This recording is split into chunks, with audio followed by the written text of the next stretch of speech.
Good afternoon, Curling World. We are here at the Curling Masters Champéry 2021 edition.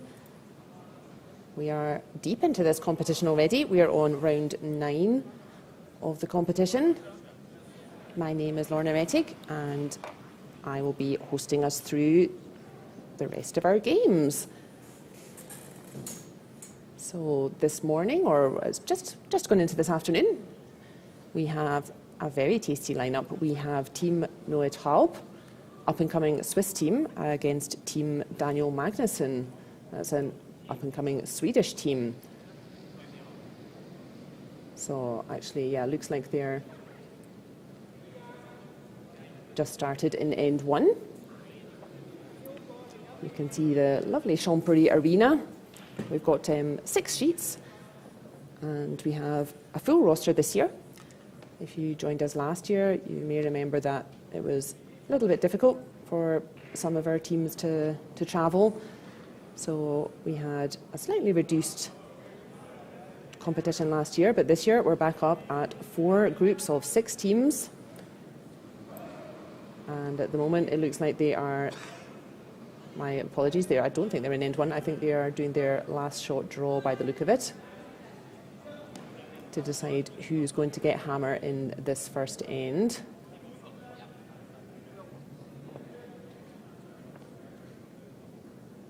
So that gives a little bit of time to recap what's going on at the competition here.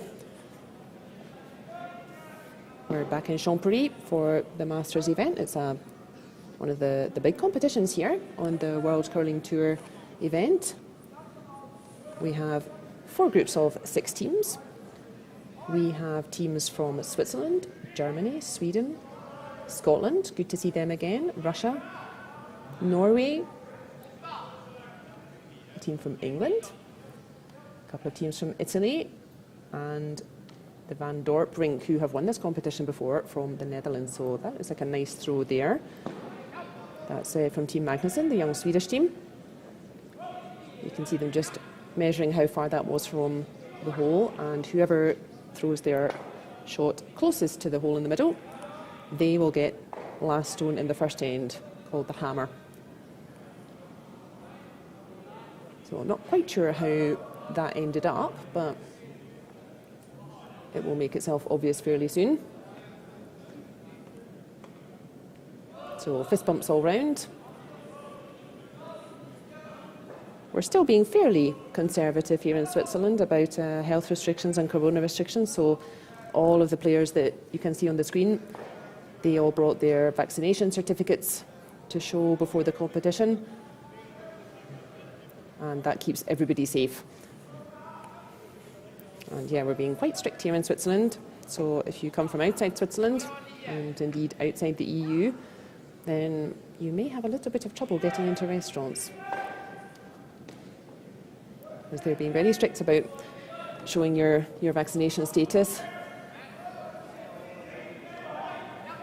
But yeah, all of these players, they've all brought their vaccination certificates with them. And that's why they don't need to play with a mask, or we can go back to fist bumping rather than just sort of touching brushes to wish each other a good game. So it looks like Team Noah Traub is starting. They are wearing, as you can see, the more white uniforms, and they are throwing red stones today. That's Noah Traub himself there, with the brush down. And standing right behind him in the red uniforms, that is Daniel Magnusson. And they are throwing yellow stones, and they have hammer in the first end. So we're off.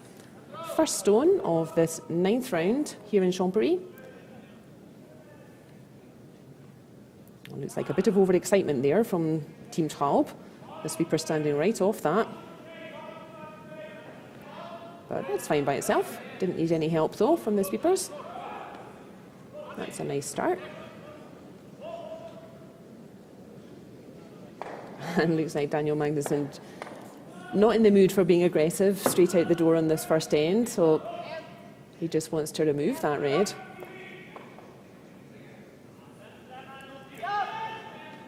Certainly nothing wrong with this tactic. The other idea he would have been thinking of is to go for the aggressive shot and put up some guards right away.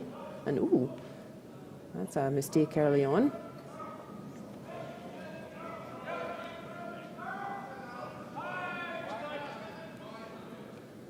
The curl just catching him out there. Some of the teams we may see taking a little bit longer maybe to just adjust to this arena ice. Most of our competitions, and certainly most of the places the teams will practice and their normal curling club, that will be more like a dedicated curling club facility, and it can be a less usual experience. Yeah, the teams, they don't always play in an arena, and the air currents are a little bit different, and that can affect the ice a little bit. So you will see maybe some of the teams just taking a little bit longer to just feel comfortable out there on the arena ice instead of the usual curling club ice. We saw that a little bit last year as well. It was just taking the teams a bit longer to settle. But second try for Daniel Magnusson. He is certainly now just sticking to the defensive game. Doesn't want to get in a mess in this first end. So that's a better effort. And while we're exchanging hits out there, we can say hello to the teams. So playing red stones on your screen just now, and in the white uniform, this is Team Noah Traub. They're from Basel here in Switzerland. And skip and fourth thrower is Noah Traub. Third thrower is Anthony Petou. Second thrower, Pablo Lachat. And lead thrower, Theo Kurtz. They are playing Team Daniel Magnusson from Sweden. Fourth thrower and skip is Daniel Magnusson. Third thrower, Rasmus Israelsson.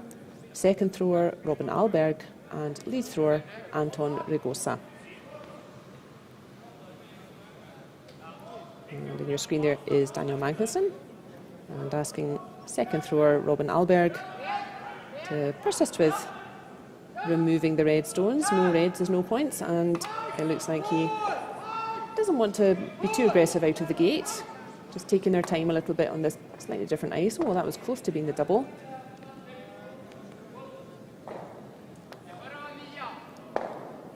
Doesn't want anything complicated in this first end. I can tell you who else is out there in draw number 9 today. So on sheet A, right over the other side of the arena, we have Team Easily, also a Swiss team, and they are playing Team Patterson from Scotland. On sheet B, we have Team Yannick Schwaller playing Team Banvart, that's an all-Swiss affair. On sheet C, we have Team Totzek from Germany. They are playing Team Jungen from Switzerland. Next door on sheet D, we have Team Niemann, that's our other Swedish team this weekend, and they are playing Team Kapp from Germany. Our featured game right here on sheet E is Team Traub against Team Magnusson, and on the other side of that, And another tasty lineup. We have Team Blukov, the Russian team, and they are playing Team Ramsfjell from Norway. We have two Norwegian teams here this weekend, not only Team Ramsfjell but also Team Valstad. There we go, that's sorted out all the trouble for Team Magnusson. Lovely double take out there from second thrower Robin Alberg. That cleans up all the trouble. And I fancy we will see this end play out hit for hit.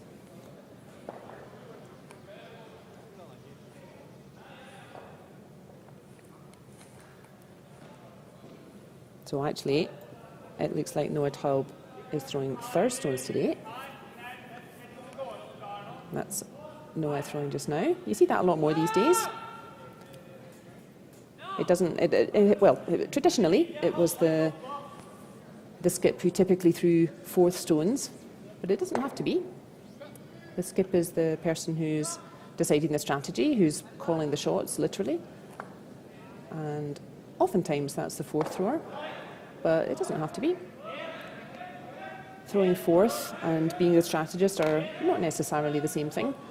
And you see that a bit more these days, just splitting those responsibilities, that there's a lot of pressure on fourth thrower. There's no stones coming after you. And it takes quite a special person actually to throw fourth. For plenty of people, they don't really like throwing fourth stones because there's that pressure. You've only got one chance really. So you see some of the younger teams and some of the bigger teams that we're already familiar with, they split that responsibility, and the skip throws maybe second or third stones.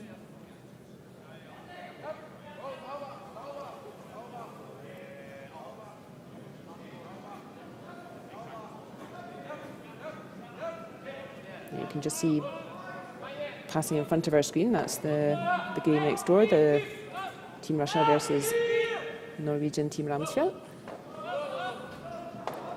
And if you've been joining us here in the virtual club over the season, you will know that one of our little side projects has been pronouncing our Norwegian friends' names better. So hopefully that's been improving.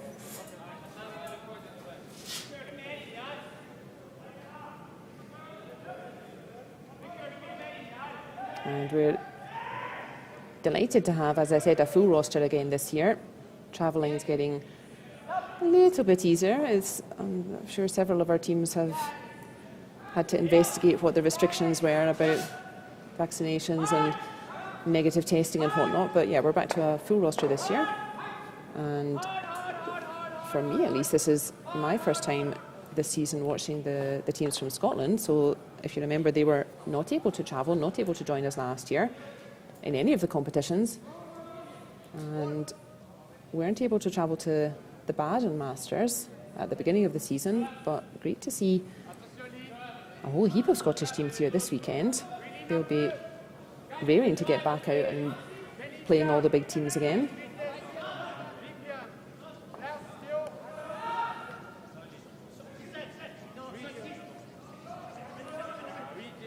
So all that hitting has left a stone outside, because if you keep hitting the stone in the house, it's going to get closer and closer to the front of the house, and indeed that's what happened finally to Team Magnusson. They left that yellow stone lying out front.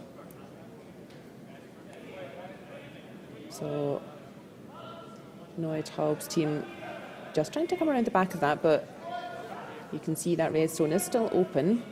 Opportunity here then for Daniel Magnusson. We'll surely see him play just a nice controlled way.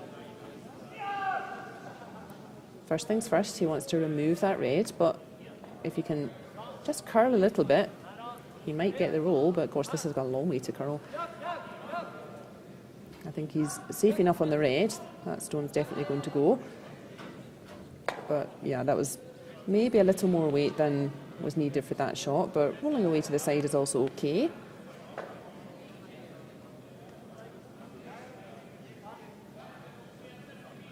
You can see there on the scoreboard behind that little hammer, just underneath the word total there, that shows us that it's Daniel Magnusson that has the last stone. So he doesn't mind actually his yellow shot being all the way over at the side there, because for fourth thrower Anthony Petu, That's quite a long way. That's quite difficult to get a hit and roll in behind that middle stone. That's the most pressure they could put on Daniel Magnusson for his last stone. Would be a nice hit and roll across to the middle. So again, I'm sure he's not going to have any trouble removing this yellow. All fine, but yeah, no chance to roll behind cover. And now Daniel Magnusson has a choice. He can either hit and stick that red, so that means he would hit the red out and his yellow will stick around, or I think more likely is that he doesn't really want to take only 1 point with last stone. And we've seen he's been playing the whole end to just remove everything. Bigger weight coming this time then, because what he wants is to not only remove the red, but he wants this yellow to go as well. So a nice big weight to make sure the yellow spins out. It does. And we maintain a score of 0-0.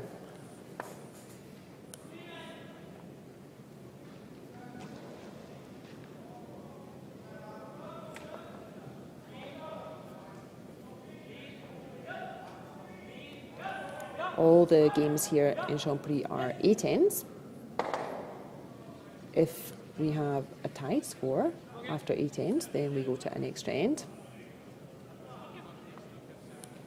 We have one more round robin game after this one. That's at 3:30 European time. That's the final round robin draw. After that, then all 24 teams will be ranked 1 to 24 based on number of games won, and then typically it's number of ends won and number of shots after that. Or sometimes it can be it's the number of games won and then it goes directly to the last shot draw. So as we saw right at the beginning, the teams throwing 1 stone closest to the middle to see who gets the last stone in the first end, and over the course of the competition we accumulate those draw shot challenges, and that can be a way for a team to qualify for the later rounds as well. But yeah, after the next round, the final round robin, the teams will be ranked 1 to 24, and the top 8 teams, they will qualify for the quarterfinals. And that's typically a really fun round to watch. That's the top 8 teams, 4 great games of curling going on at the same time. And that is coming to us at 7:30 this evening, European time.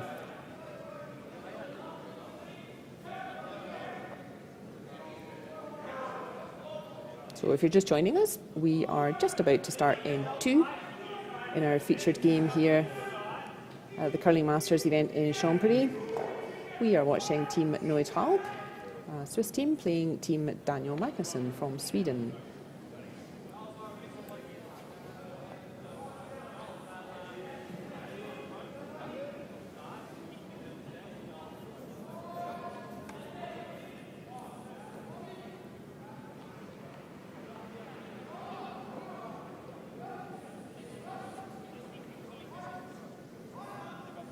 No score in the first end, so we will have the same situation. Team Traub have first stone and Daniel Magnusson with last stone, and you can see that in the second end, in fact, he did go for the more aggressive call. So instead of just pushing out that red stone, first played by Team Traub, he did put up a guard there near the corner, and now he's going to try and use it. We quite often see teams throwing up a corner guard, but then they get sucked into playing towards the centre, and poor corner guard just sits there the whole end. But this looks a bit nicer. There's a lovely shot there from lead player Anton Ragosa. 2 really nice shots from him.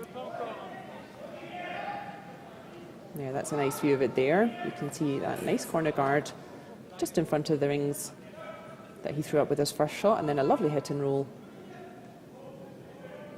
cover up behind that corner guard with his second. So a bit more interesting for us viewers this end.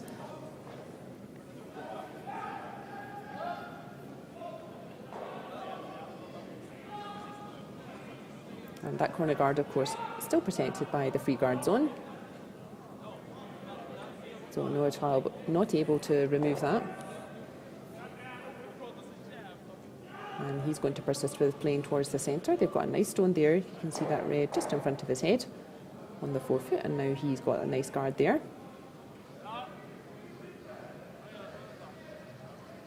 But free guard zone is now over. There you go. You can count 1, 2, 3, 4, 5 stones. The guard's not protected anymore, and indeed Daniel Magnusson removing that guard just played. You can catch up with all the scores from this weekend on worldcurlingtour.org. If you go to the homepage, then it has the latest scores at the top of that page, and then you can click on the link to the Champéry competition and you can find all the scores. The competition started on Thursday evening, and there was two draws on Thursday evening, and then 6 draws yesterday, a big day yesterday. 3 draws today. We had 1 game this morning at 9 o'clock. And we have this game and the final round robin afterwards. Then we get to the quarterfinals. But yeah, you can find all the scores played this weekend at worldcurlingtour.org.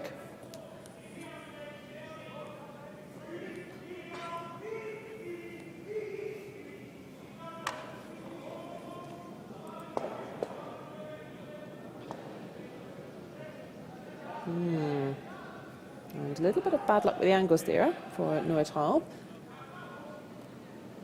That's exactly what Daniel Magnusson was looking for, was hopefully to try to catch 1 or 2 of the stones that were still lying around. That's exactly what's happened. So you can see in quite a nice position now, Daniel Magnusson. That team playing yellow stones, they have last stone in this second end, and they have a really good opportunity now to put a stone in on the other side of the centre line. We call that splitting the house. He wants to put 2 yellow stones far away from each other so that Team Noah Traub has no chance to make a double takeout. So the sweepers seem quite happy with the weight. They're looking up and making sure the weight's all correct. Yeah, that's pretty good there.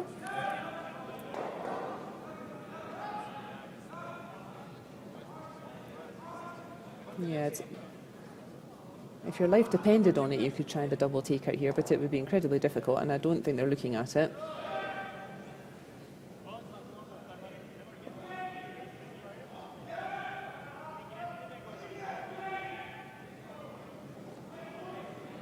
So the choice is either remove that yellow and roll in behind the red on the left of our screen, or remove that yellow and roll the other way to the right of our screen. And I think the decision is they would prefer to roll to the right.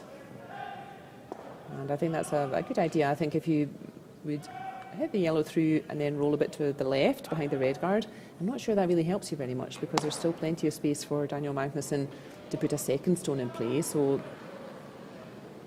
what they're most interested in is making sure that this red finds a good spot after it removes the yellow.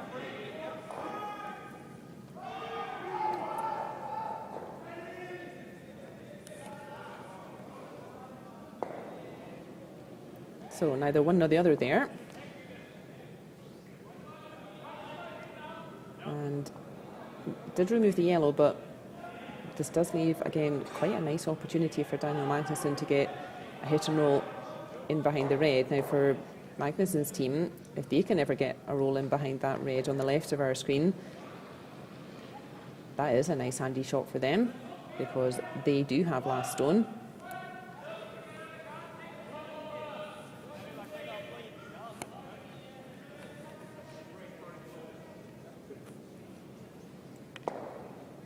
But yeah, neither team really finding the curl there. Maybe that's a slightly straighter piece of ice in the middle. And now there is a better opportunity to try the double takeout. The angles have changed up a bit, and much more realistic to have a run at this double.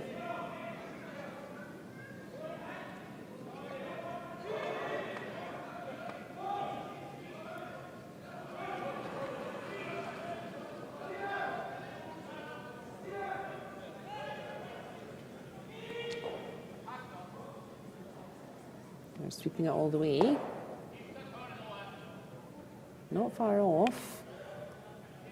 A bit of an unlucky result though, so that it just removes the one, and you can see that yellow is still out counting that red. A bit of a half shot there then, and again, Daniel Magnusson having several opportunities in this end to get a second stone in behind cover, put some more pressure on Noah Traub.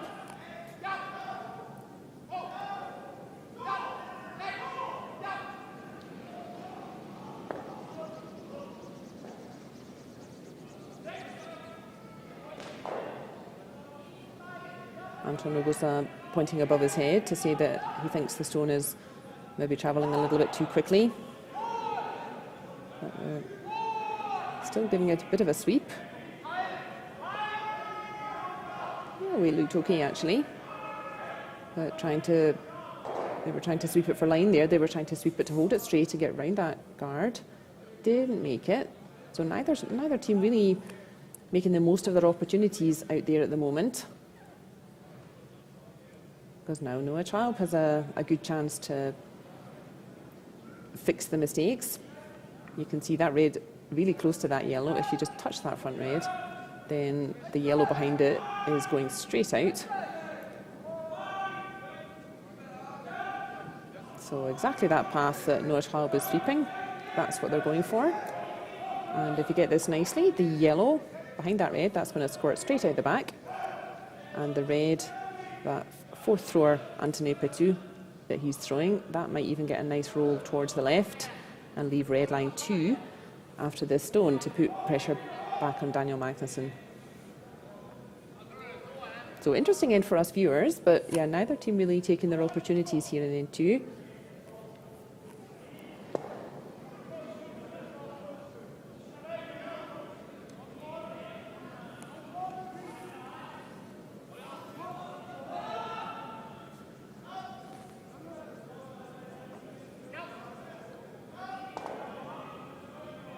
That didn't quite curl enough for them, but I think they've got away with it. Yeah, I think they have. So nicely played there by Anthony Petu. You can see definitely that red on the right of our screen, or well, the left now, that's in behind the guard.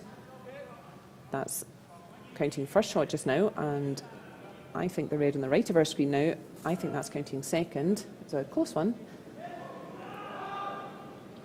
So that's exactly what they wanted. No double takeout available, not even a single takeout really going to help matters now. And Daniel Magnusson going to have to play a couple of really nice shots here. I don't see a blank end coming from this point, but you never know. These big boys can remove a lot of stones with one shot.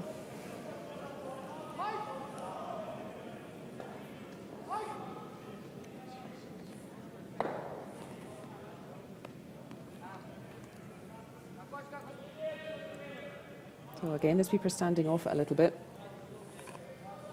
but got a happy little bounce. And that ended up finding a pretty nice spot. Just took a little bit deflection off that front yellow, and that yellow just thrown by Daniel Magnusson tucked right in behind that red. Yeah, you can see how nicely that ended up for them. Difficult for Noah Traub to get to that yellow and put some pressure on. He thinks he can do it. He would need quite a gentle weight, more like a backline hack sort of weight.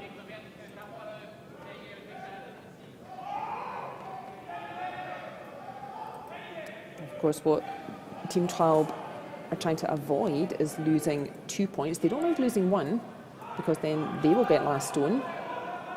But what they don't want is to give up 2 points here, and that's what they're looking at. That's what they're trying to figure out.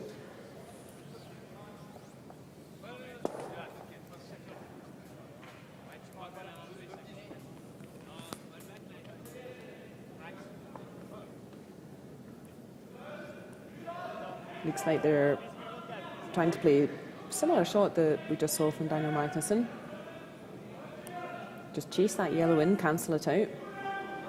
This is a risky one, because if they get the angle wrong or the weight a little bit wrong, then Daniel Magnusson may have a shot for 2 points. That's what he's hoping for. And indeed, this is a long way to curl. I think that's got too much beans on it. It has. I think it's going to go past everything. That's exactly what Daniel Magnusson was looking for. So you can see already 1 yellow there on the right of our screen. He's definitely got 1 point. And now what he's doing is having a look at that front yellow to see if he could maybe bring that into play. It's quite a straightforward shot for Daniel Magnusson to just throw his yellow stone and make 2 points. That's not a difficult shot for the teams at this level.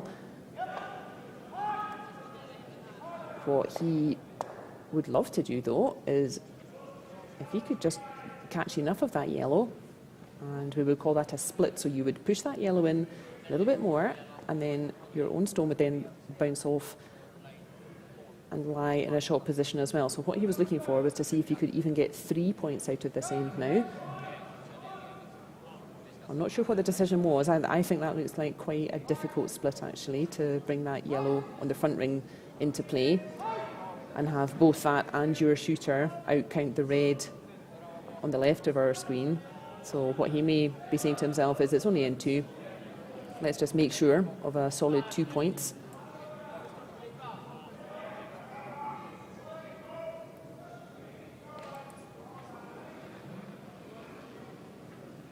But let's see. Every point really counts at this level. If Magnusson could make a 3 in the second end, that puts heaps of pressure on Noah Traub. It's very difficult to claw your way back from a 3-point deficit at this level. So if he thinks there was any chance of it, but no, I think they just went for the straightforward draw. Like we said, getting 2 points with that shot, pretty straightforward for a team at this level, and indeed perfect shot there from Daniel Magnusson. So 2 points to Daniel Magnusson in the second end.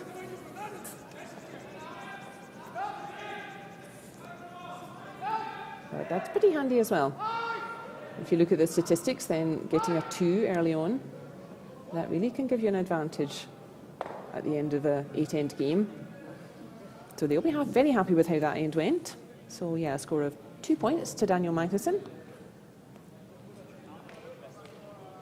And that gives us a score going into end 3 of 2-0.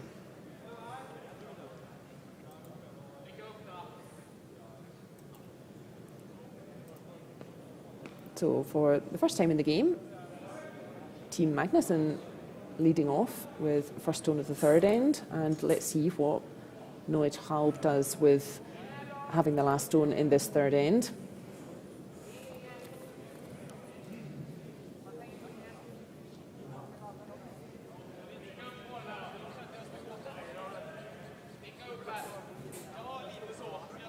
Let's see if they go for the aggressive comeback. I think they probably will. 8 ends each game in this competition, and you don't really have time to have a blank end here and there. If you're Team Noah Traub, you really want to grab those points back as quick as you can. So I think we will probably see aggressive calls here from Noah Traub. I don't think they'll be interested in just removing the Swedish stones. I think they'll be wanting to put up a guard or two and try and grab those 2 points back as quick as they can. And indeed, there's a really nice guard thrown from lead thrower Theo Kurtz. A fairly classic start then, so nice stone in front of the tee for Magnusson, and the reply is a perfect corner guard from Team Traub.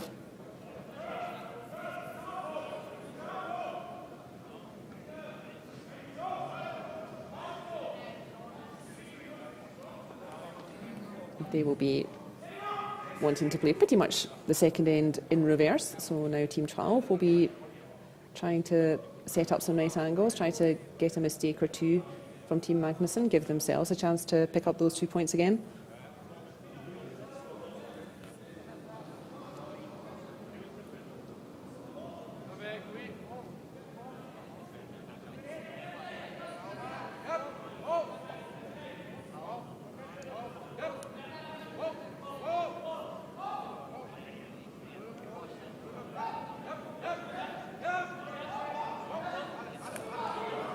while they're setting up the third end here, we can take a look at what's going on around the sheets. So on sheet A, we have Team Easily, young Swiss team, playing Team Patterson from Scotland, and the Scottish team are 2-0.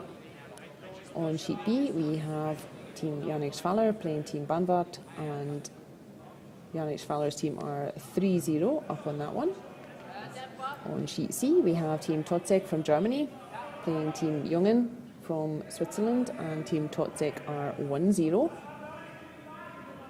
Sheet D, we have Team Niemann, also from Sweden, playing Team Cap from Germany, and they are still 0-0, blank end for them also in the first end. Our featured game here is Team Traub against Team Magnusson, and a nice big 2 for Team Magnusson in end 2. And our final game out this afternoon, in sheet F, that's Team Glukov from Russia playing Team Ramsfjell from Norway, and Team Glukov are 1-0 up on that one. So some tight games out there in this early stage.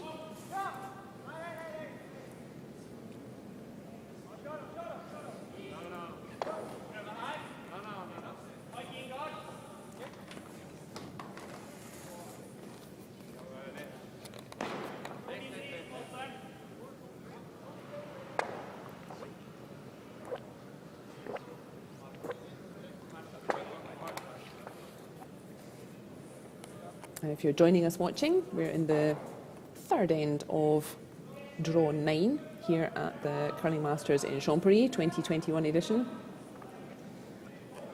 There isn't the chat on at the moment for the YouTube channel, sorry about that, but we will see if we can figure out to put that on for the later draws. You know, that's part of the fun of all watching together, is that you can leave little questions and comments in the chat, so we'll try and figure that out. And the first half of this third end, Team Traub not really managing to set anything up at the moment.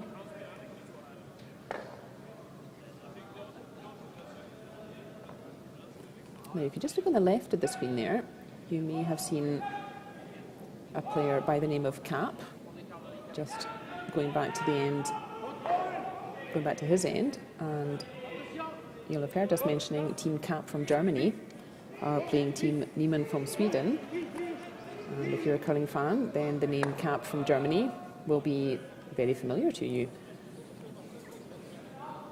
And you would be quite right. However, this is Cap the Younger. So his father, Andy Cap, very decorated curler.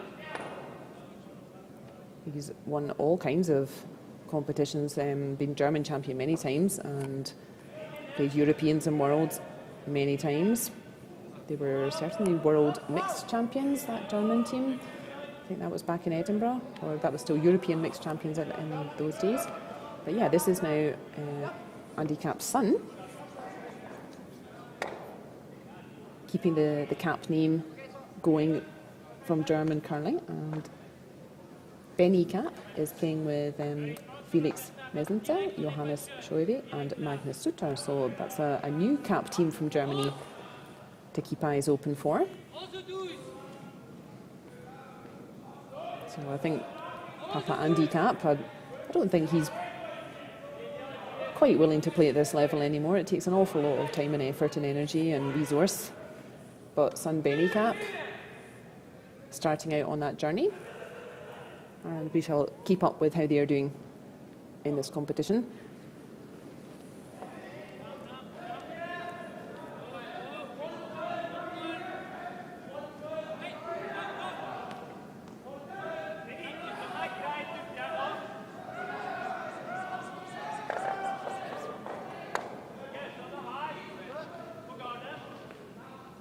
Slow progress in this third end for Noé Traub. They're not quite managing to put pressure on Magnusson just yet. That was quite a difficult shot. You can see the stone has to get through that gap between the red and the yellow guards. But I'm not sure that result really helps them. I think Daniel Magnusson asking third thrower Rasmus Israelsson to just follow that line through that same gap and just neutralise that red. So a bit of a frustrating end for Team Traub. But they do have a half chance there. That curled way offline there for third thrower Rasmus Israelsson. And now that's the mistake Team Traub have been looking for, have been waiting for, and now maybe they do have a bit of a chance to put a second stone in. I like that for an idea. I think that's a bit easier. You can see those two yellows. The angles of those mean that if you could get a red in behind them, there isn't a yellow stone that you can punch back for a raise takeout. And I think this is a nice idea, yeah. Let's play the counterclockwise handle. If you can get a red safely in behind those two yellows, I think that definitely will put the pressure back on Magnusson.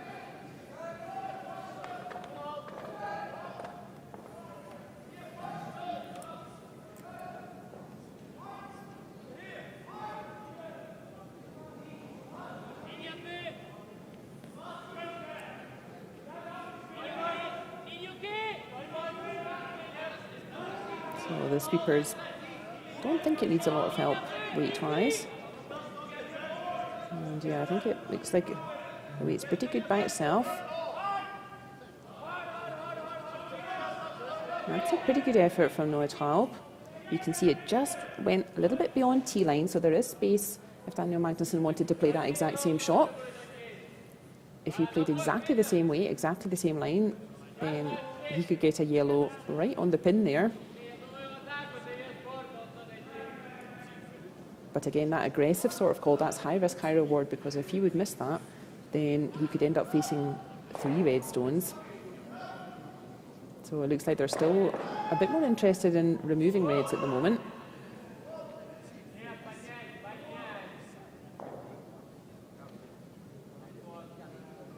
Although having said that, I would rather see them play the same shot that Noah Traub just played. I would rather see them have good courage and back themselves that they need to have a good T-weight to win games. So I feel like I would rather see them basically play the same shot that Noah Traub just played. Back themselves up, and if they could get that yellow right to the centre, then Noah Traub is in all kinds of trouble.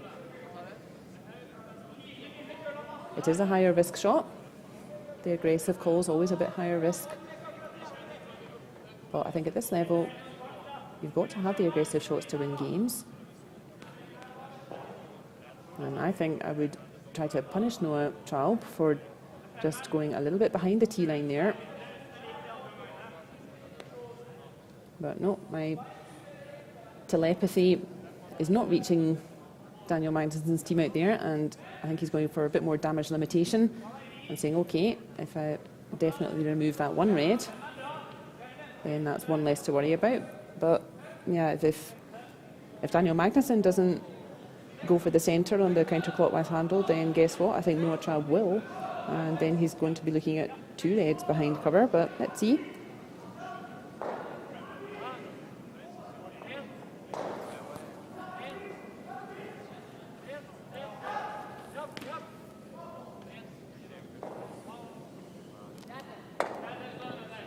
Yeah, so no trouble removing the red, but as I said, I'm not sure that helps him too much.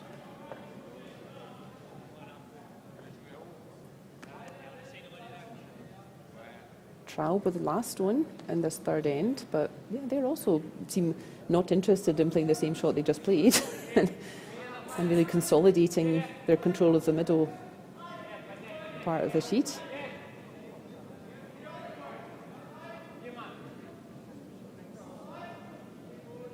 Again, maybe I'm missing something, but yeah, I feel like I would probably play the same again. Yeah, there we go.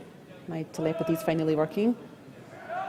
I don't think doing anything with the yellow helps you that much, to be honest, because then maybe Daniel Magnusson will finally notice the counterclockwise path and try and beat you to the centre.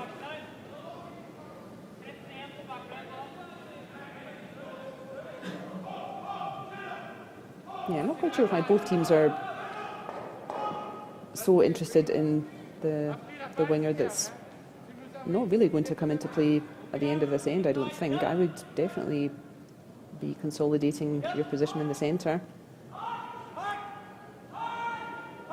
Or maybe overthinking this a little bit. So, indeed, traditionally, if you have the last shot, you traditionally don't really want to play towards the centre because you want the centre to be clear for last stone, but you don't want to follow the rule book all the time. You have to take it case by case, and I think definitely this is the better call, is to say, okay, we've got a stone in the centre already. If we don't start to take control, then we give Magnusson the opportunity to do so, and I think this is the better idea here.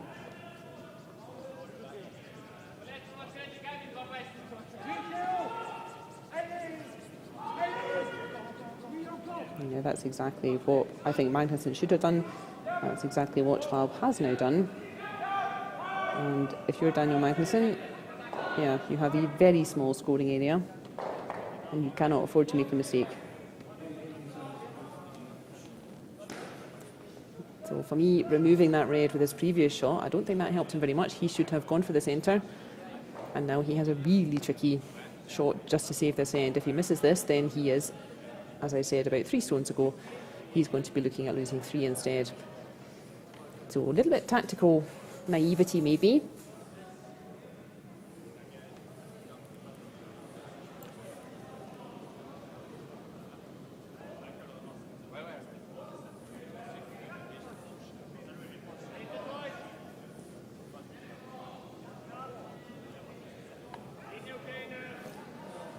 And Daniel Magnusson, no choice but to go right for the pin in the middle.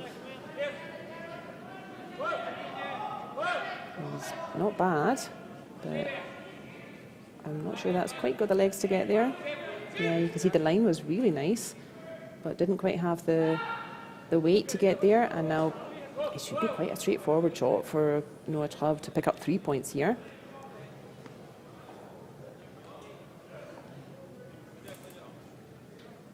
The same shot again, please, from 4th thrower Anthony Petou. He's just played it, and actually this time he doesn't need to be anywhere near the centre guards because this is last shot.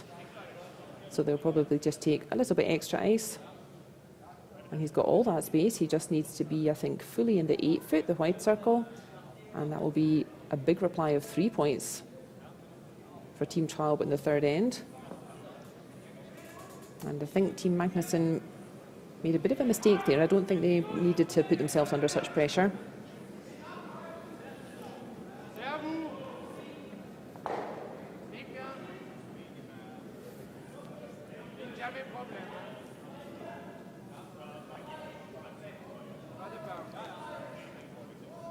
And he just played the shot, so he shouldn't have too much trouble finding the same kind of weight. And I think that's totally fine. Yeah, nicely done there.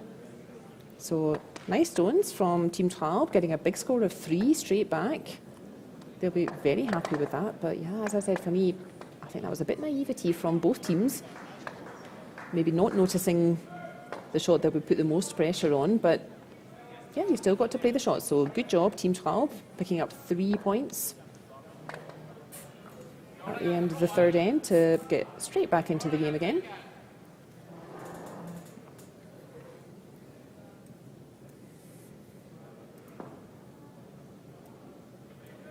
Yeah, everybody looks pretty pleased with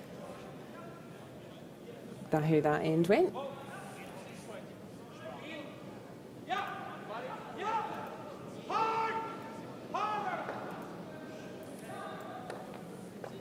Super response from Team Traub then, and that gives us a score of 3 points to 2 for Team Traub after 3 ends. So we're now going into the 4th end. Getting near the halfway point here in Champéry. 8 end games. And if the score is tied after 8 ends, then we will play an extra end. Now you can see a few of the neighbour scores in the background.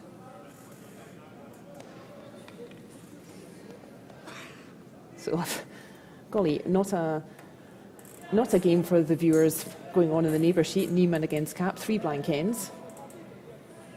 I think we made a good choice not watching that one. But you never know. We've seen a few games together this season where you end up with blank ends, and it's not for lack of trying. It's not because the teams are being too defensive. It's just because the teams are very good and they can make these across the house double takeouts. They can remove 2 or 3 guards with one shot. But yeah, it would be good to see a score on neighbour sheet 3 there. Neiman against Cap. And you can see Team Totsek against Team Jungen. They picked up a big 4 there in the second end. And looks like a few reds lying around there in the third end. So happy start for them. And over on sheet A, you can see that Team Banvart playing yellow. They've picked up 2 back against Team Yannick Schwaller. That's not easy to get points off Team Schwaller, so they'll be happy that they're making good progress in that game as well.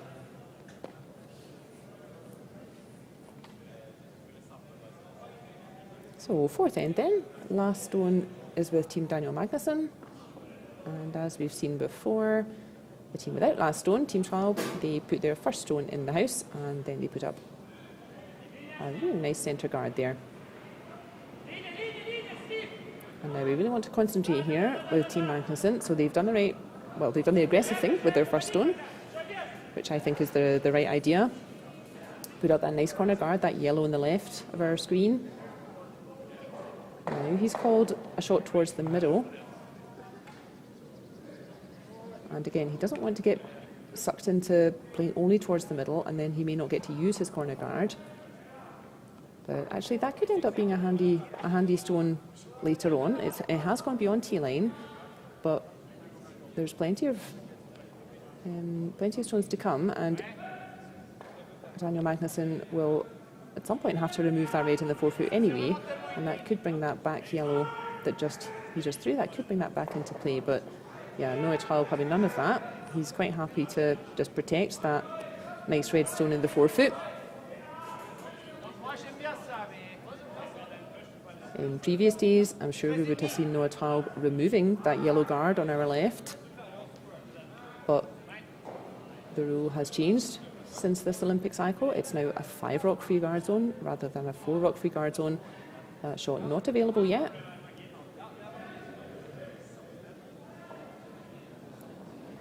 And that forces the teams to play just that little bit more aggressively for 1 extra stone, and it's definitely making a difference. I think we're seeing far fewer blank ends. I think we're seeing closer scores. I do think that the team who's chasing points, who's chasing the game, I do think they have a better chance to make up points with the 5 rock free guard zone rather than 4. So I definitely think it's had a positive improvement on the game.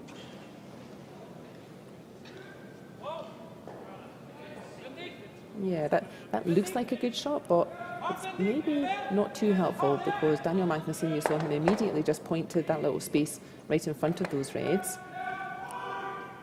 And they've left a little bit of a nest for this yellow to snuggle into. And if this yellow lands where Magnusson pointed to, this will be a really nice shot because then we will have this yellow very safe in front of reds, and we could use that to start moving things around. So it doesn't need sweat for weight. It's got plenty of weight by itself, but I think he's found pretty much that little spot. That's a very nice shot there from second thrower Robin Alberg. There you can see that's a nice view of it, that red is now out in the open, the one just on the left of centre, and you can see maybe half of that yellow stone that Robin just threw, and you could use that half of the yellow stone to ping the red behind it and just squirt it out the back. So really nice stuff from Robin Alberg. That just moved a couple of things around, set up some nice angles for Magnusson. Magnusson with the last stone in this fourth end.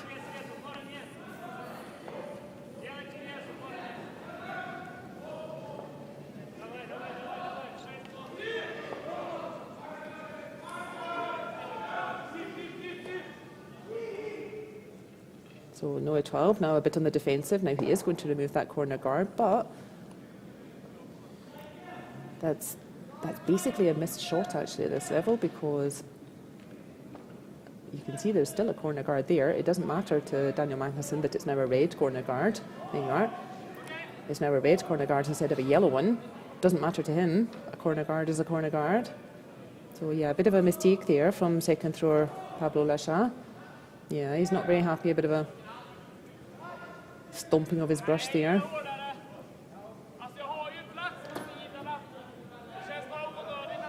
So what do you do then? You do have 2 or 3 nice options here if you're Daniel Magnusson. You could try to play onto that yellow with that they played with the previous shot and squirt out the red in the front of the forefoot.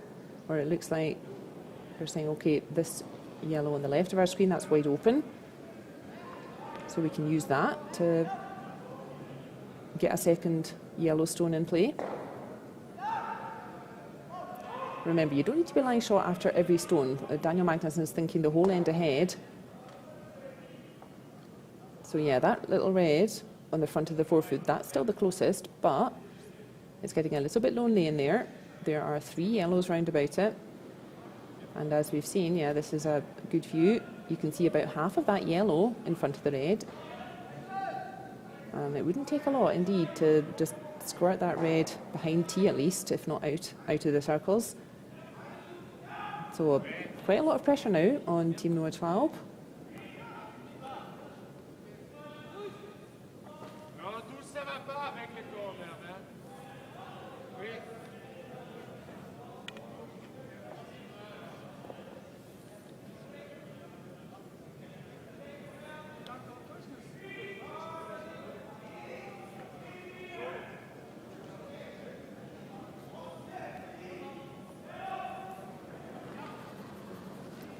So this better be good, Noah.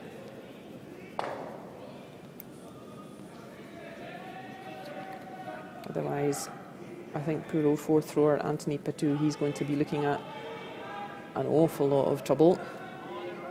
So it looks like they wanted to just try to roll towards centre. They haven't, and yeah, that certainly gets rid of one of the dangerous yellows, but doesn't really help their situation too much. You can see again, yeah, the reds are relatively straightforward to remove.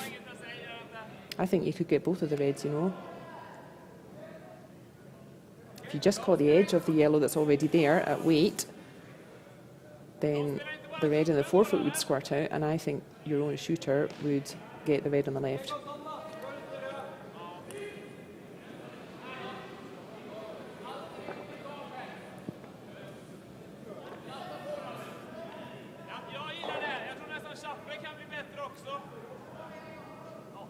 But that's a nice idea too. Yep, let's finally use that corner guard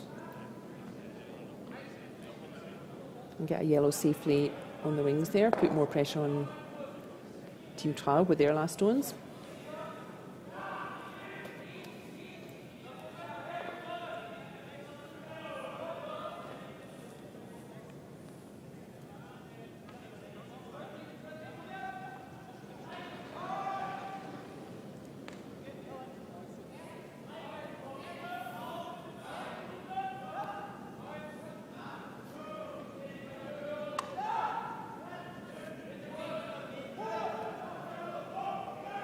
So they've just played that line, they should know it quite well.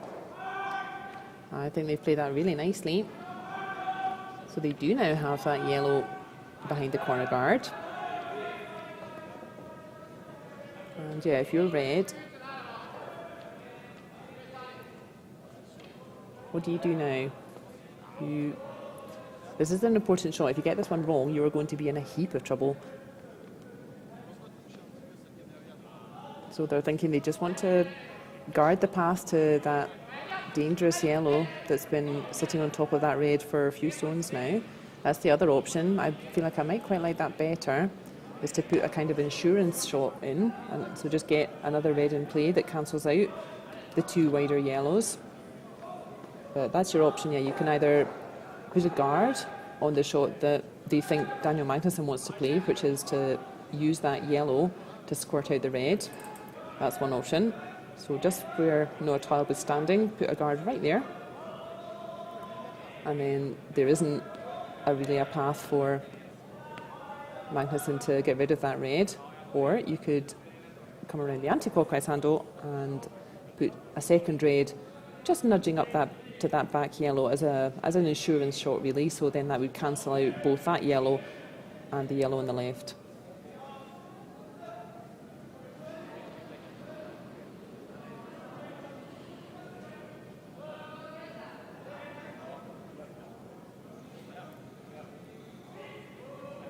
So both shots are a good idea.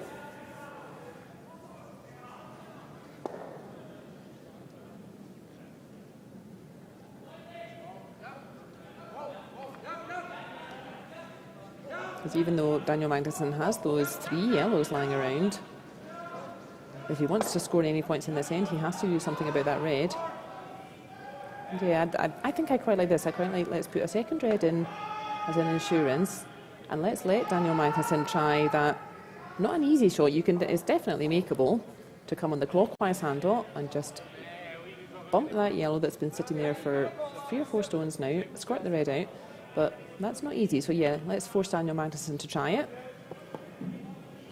And I think thinking ahead to the end of the final stones of this end, I think this is a good choice. I think this will give Team Traub more options. If they put up another guard, and if Magnusson can somehow find a way to remove that red, then I think Traub will be facing a tougher option. So I think this is a nice idea to get a second red in play.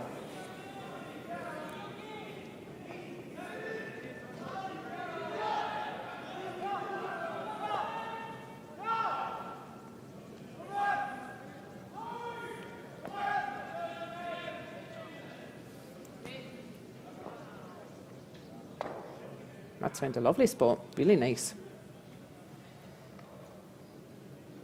There, so now even if Daniel Magnusson does attack that front yellow, but I don't think that would get rid of both reds. So yeah, he's still got some work to do here, Magnusson, before they're going to be able to score.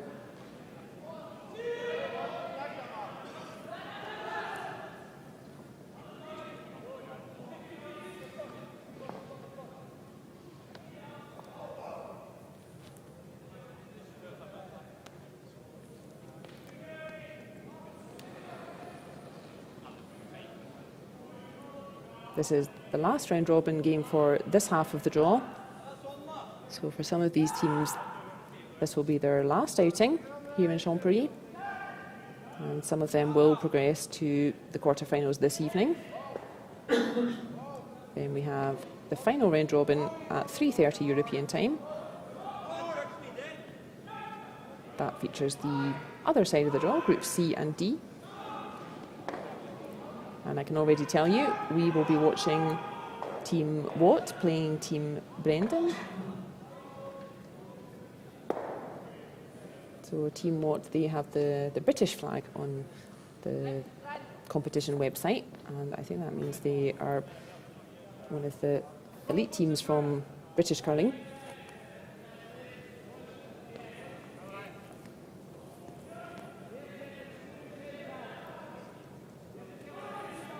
Similarly important decision here that Anthony and Noah are discussing. So they did get a mistake from third thrower Rasmus Israelsson.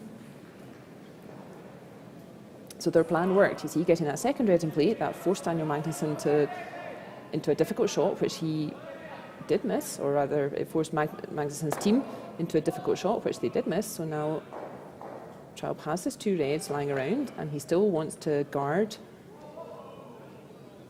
the most destructive shot, shall we say. So he will know all about the shots that Daniel Magnusson is thinking of, and he wants to try to make those shots as difficult as possible again for Daniel Magnusson. Magnusson with last stone, remember, in this 4th end.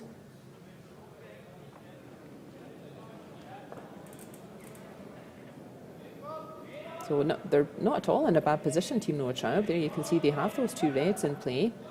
Red is lying 2 points at the moment. So they are in a good position, but the whole team up for a bit of a chit-chat. Just to make sure they're all aligned and make sure they haven't missed any ideas. They haven't missed a good place to throw the stone. But decision's been made.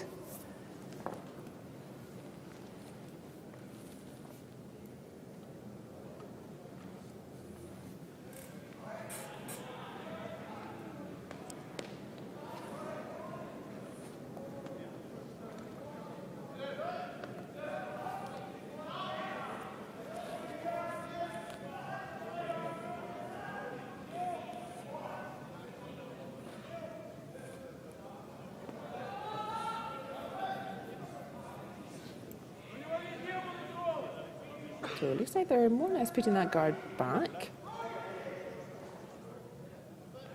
Really nice stuff, yeah. So again, that makes well, I think that's made it even harder to play the shot on that little yellow that's been waiting patiently to be used since I think stone number 3. Yeah, you can see less than half of that now. And like I said, Daniel Magnusson, he's only got 2 stones left now, and if he wants to score anything, he has to do something about those reds. I think it's become just slightly more difficult to do something about that front red. That guard's just found a slightly better position to cover the yellow onto red shot. So yeah, no wonder they're having a bit of a think about things. I think to even make 1 point at the moment is looking like quite a lot of work. You can do that. But then Noah Traub is going to throw another guard, and your life will be quite difficult to even make 1 point.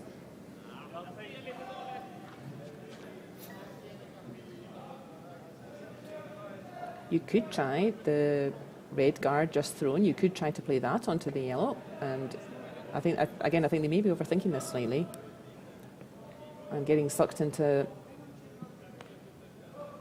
the Noah Traub style of game. If you just punch back that red that Anthony Petou just threw, if you punch that straight back onto the yellow, that would move the red in front, and I think you would, at worst case, give yourself space with your last stone. So if you have to pick up 1 point, I think you'll have space to do it. But yeah, I think I'd like to see them move some stones around here. There isn't a lot of space in that 4 foot anymore. There are already 2 reds in it. And I think at the moment, unless you make a bit of space, I think Magnusson's final stone is going to be a bit of a Hail Mary. So I would like to see them try and make some space here, not get sucked into just trying to draw ever closer to the middle. I think I'm not sure how a 2 is coming at the moment, so let's make sure we can still make 1.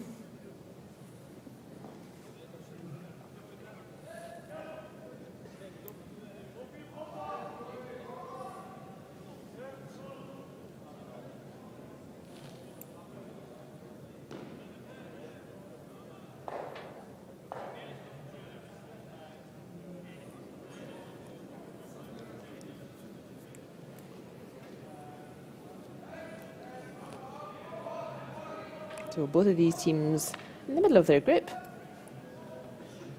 They've had a up and down competition in terms of wins and losses. So Team Traub, they are on 2 wins and 2 losses. As I said, there are 6 teams in each group, so the round robin consists of 5 games for every team. So this is the final round robin game for this half of the draw. And Team Traub on 2 wins and 2 losses. And I think if they win this game, they would give themselves a chance to qualify for quarterfinals later on. And they had a super duper win against Team Yannick Schwaller yesterday. That was a 5-4 win to Team Traub, so they were delighted with that.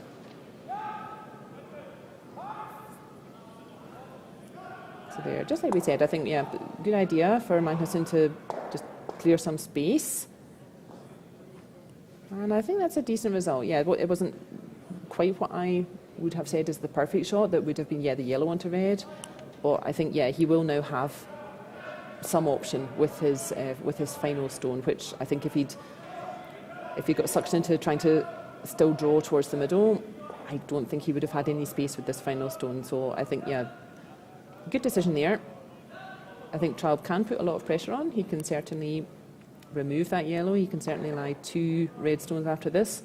But I think Magnusson should have space to make 1 point with this final stone. And Team Magnusson, they are on 1 win and 3 losses. They had a win in their first game against Team Banvart, and then they had losses against Totzek and Jungen. And unfortunately for them, they ran into Team Jannik Schwaller just the next game after Schwaller had just lost to Team Traub. So I imagine Team Schwaller was very eager to win that game, and indeed they won it 10-2. So I think Daniel Magnusson's tournament, I think this will be their last game, even if they win. I don't think 2 wins out of 5, I don't think that will be enough to get them to the top 8 of the table. But certainly, yeah, if Team Noah Traub can find a win here, I think 3 wins out of 5, that could be enough to be knocking on the door.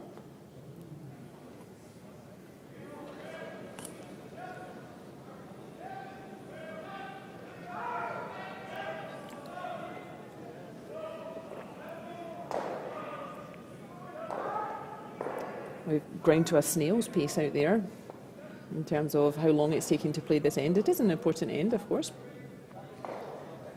We're getting towards the halfway point, and there are plenty of stones in play, and neither team wants to lose a big end here. So that's why there's a lot of chat about where to place the stones. They'll be thinking all the way through to the end, although this is last stone for Team Traub, and then we shall have a last stone of the end for Daniel Magnusson. Yeah, I think if you played on top of your own red, just freeze your own red there, I think it would be very difficult to remove both of those reds. And I think you would be really forcing Magnusson just to take a 1. Or that's another nice place for the red, yeah, because that also covers the red just on the right of the centre as we see it, and would completely take away the angle to use that yellow to squirt back to the red. Oh dear, you can see on sheet B the game between Team Totzek and Team Jungen. Team Jungen just not having a happy start out there today, and that game already finished. Strong performers from Team Totzek. They've really been working hard last season and this season, so I think they'll be knocking on the door of quarter-finals this evening.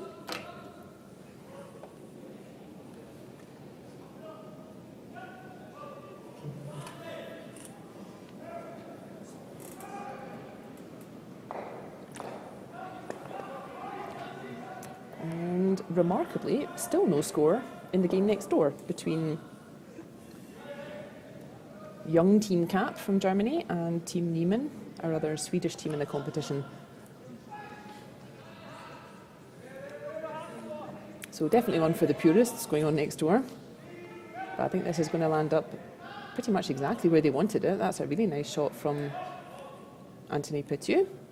He maybe would have wanted it to be just a little closer to the yellow, but I think he's found quite a nice spot there.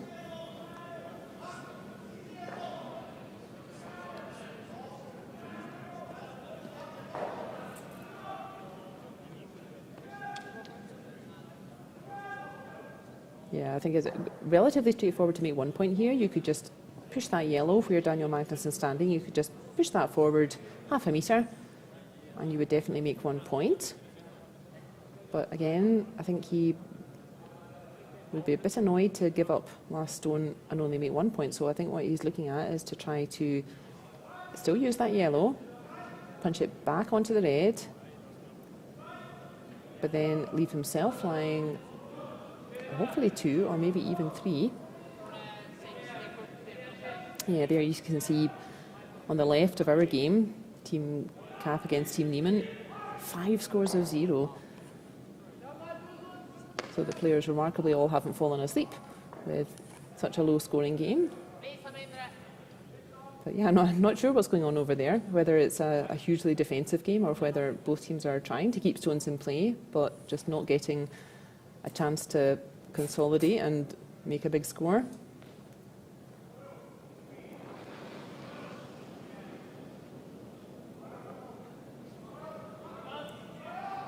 can see then it was a good idea for Daniel Magnusson to play that big shot with his first stone, because now he gives himself room, gave himself space. He's pretty accurate.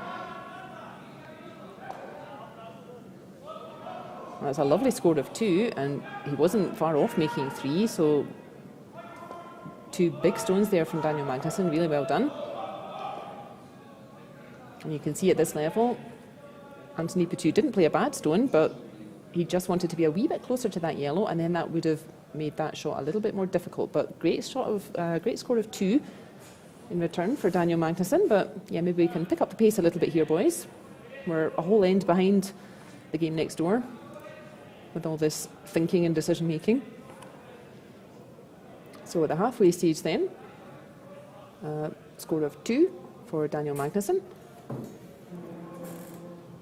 And that puts them back in the lead. So we now have a score of 4-3 at the halfway point. So Magnusson on 4 points, Traub on 3.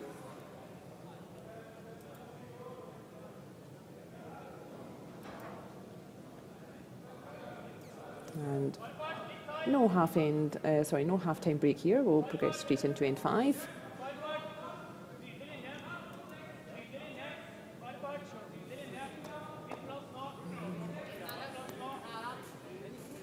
And last stone goes back to Team Traub. So it's an intriguing game we've got going on out there. Plenty of stones in play, which we like to see, but that does seem to be befuddling our teams out there and taking an age to decide what to play.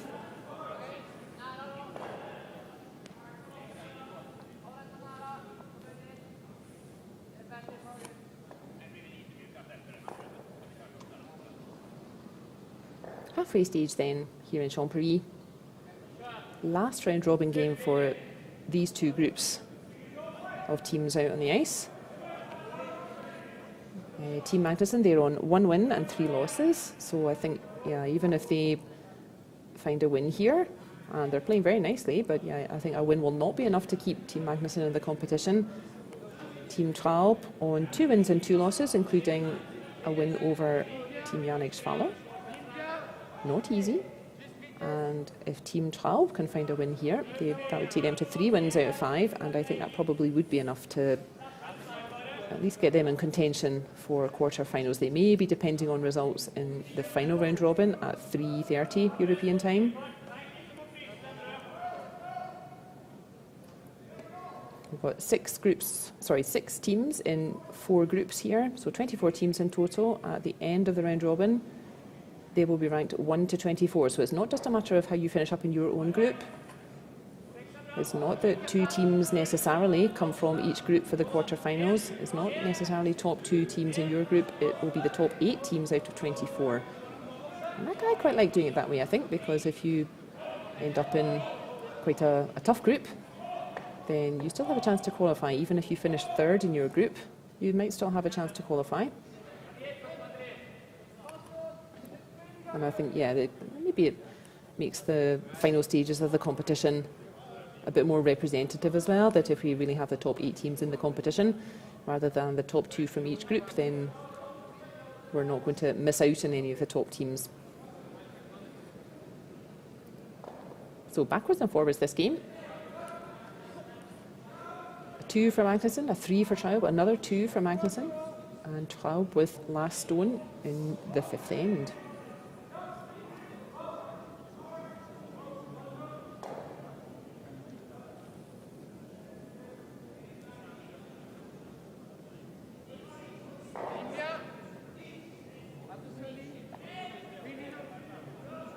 One game already finished out there. So on sheet C, Team Todsek having a super afternoon, and they've already won that game, 8 points to 2 against Team Jongland. And I'm just checking back over the previous scores, and yeah, so Team Todsek then have won 4 out of 5 games, and I'm sure that's enough to qualify them for quarterfinals this evening. They will be going to have a nice restful afternoon, keep their strength and concentration for a quarterfinal game at 7:30. Team Trotzek from Germany. Yeah, they've been knocking on the door since last season to get to the knockout stages of these competitions and having a really super weekend out there. The only game they lost was the very first game on Thursday evening, and that was against Yannick Schwaller. They lost that 5-4. So yeah, bit of a tough start for Team Trotzek playing Yannick Schwaller's team. But yeah, they comfortably won the next 4 of their games, and their reward is a place in the the quarter-final.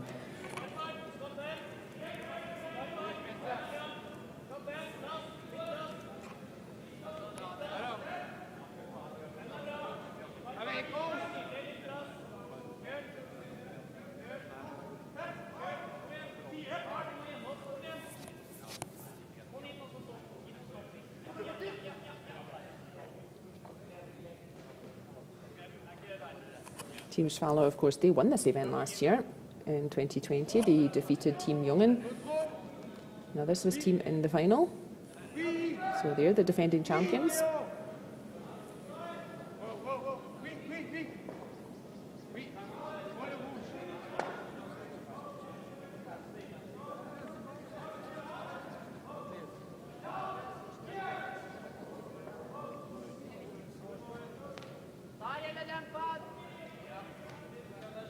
And not having it all their own way, Team Schwaller on sheet B, they're 3-2 up at the moment, playing Team Banvard. And I think Schwaller's team, I would expect them to win that game. And then they will also be on 4 wins out of 5, and I'm sure that would also be enough to qualify them for this evening. But yeah, they still need to win that game against young Team Banvard, who are certainly not exiting this competition without a fight.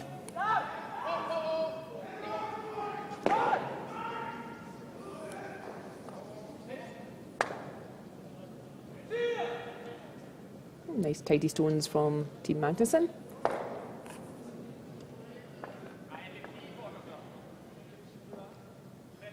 Again, we saw this in the third end. Team Traub were struggling a little bit in the first half of the end to really have their red stones lying around and start building an end, but then they did magic up a 3. But really tidy play from Team Magnusson. They're not allowing Team Traub to settle and start building an end. 3 yellows lying around.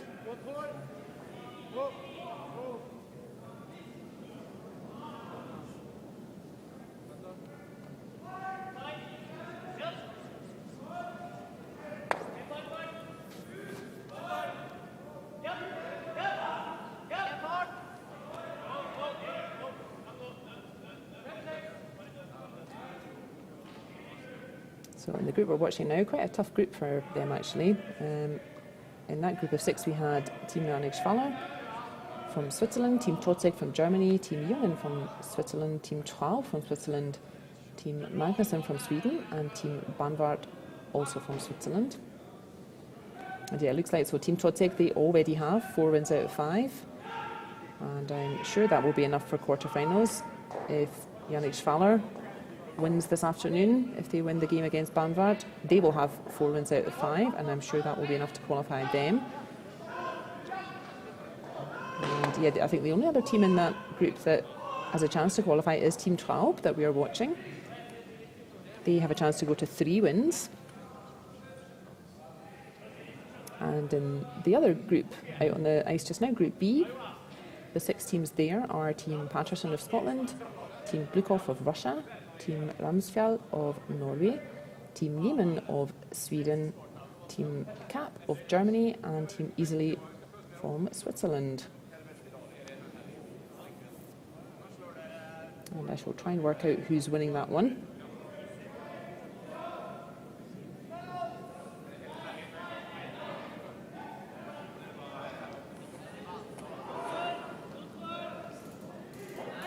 Yeah, the game next to us on the end sheet there, you can just see on the left of our screen, that's Glukov, the Russian team. They finished 4th in the World Championships before summer or end of last season, and they are playing Team Ramsfjell from Norway. So we've seen quite a lot of Team Ramsfjell already this season. They're working hard. So yeah, I'll try and work out who's in position to qualify from that group as well. But yeah, I think both of those teams would fancy a win at this game.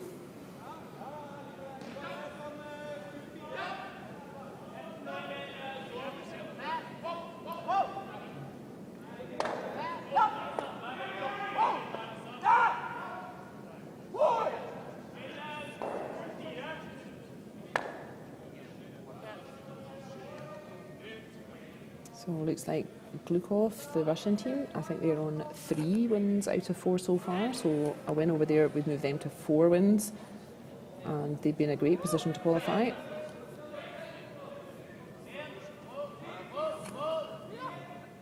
And Team Ramsfjell.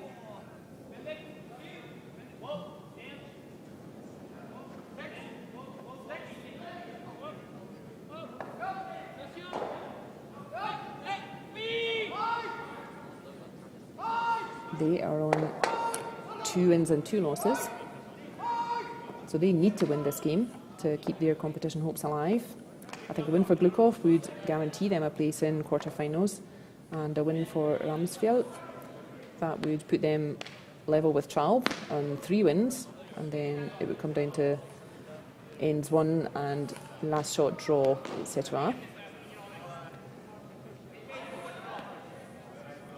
So yeah, both teams eager to win that one.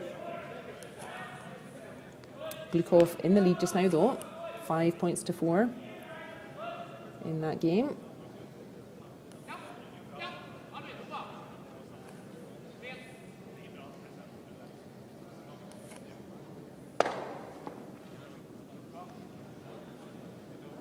It will be interesting to see if any of our Scottish teams qualify for the quarters. It would be unusual and a little bit disappointing if none of the Scottish teams made it to the knockouts, but as I said, it's been a while since we've seen the Scottish teams. They weren't able to travel all last season, so we didn't get to see them in these World Curling Tour events, and they weren't able to travel to Baden.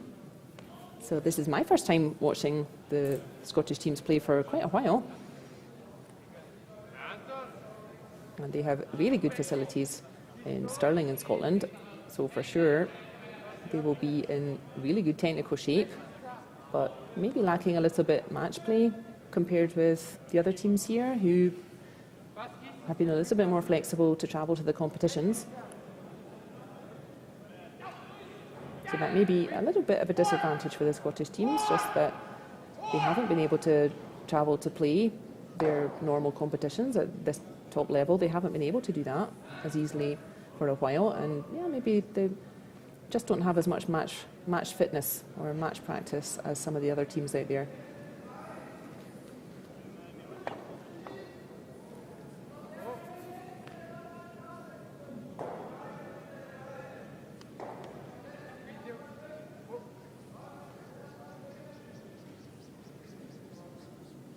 Back in our featured game, we're in end 5 of Team Magnusson against Team Traub. Team Traub have last stone in this 5th end, but again, as we saw in the 3rd end, when they had last stone, struggling a little bit to really build this end. They're not quite getting red stones in behind guards, not quite forcing Magnusson's team into difficult shots. But as I said, yeah, they somehow magicked to 3 up in the 3rd end with some really nice play just with their final stones. But they do still have a little bit of work to do here in this 5th end if they're going to come up with a score here. Yeah, I think there's plenty of space behind the centre. And again, if you don't go for the centre now, then Daniel Magnusson will. So even though it's a little bit maybe counterintuitive, you don't always want to play towards the centre when you have last stone. You'd rather keep the centre clear. Sometimes you have to switch it up a bit, and we see this a lot more actually in the 5 rock free guard zone, that you do see a lot more the teams going for the middle, and in fact that was last stone. Oh gosh, that's a huge miss from Team Traub. Oh golly, I think they might regret that one. Gosh, he had acres of space to just land it in the 8 foot for 1 point. I'm not sure if that was just a bit of nerves or whether there was maybe something got stuck under the stone to make it drop so short. A very unusual mistake at this level to miss the stone by such a lot. But gosh, Daniel Magnusson will say thank you very much for that. They put themselves in the position to put pressure, and put pressure they did. So that was a steal, big steal of 2 points for Daniel Magnusson in fifth end.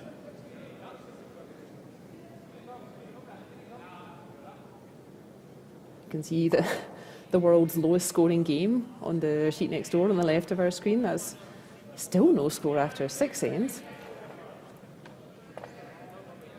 I used to joke that in the 1980s you would get a score of, say, 1-0 after 8 or 10 ends, but it looks like that might actually happen out there. But in our featured game here, big mistake from Noah Traub's team in the fifth end. And yeah, you can see they've put up the score there on the scoreboard behind us. A big seal of 2 for Daniel Magnusson in that fifth end. And not impossible for Team Traub to pull back 3 points in 3 ends, but they will be regretting that one.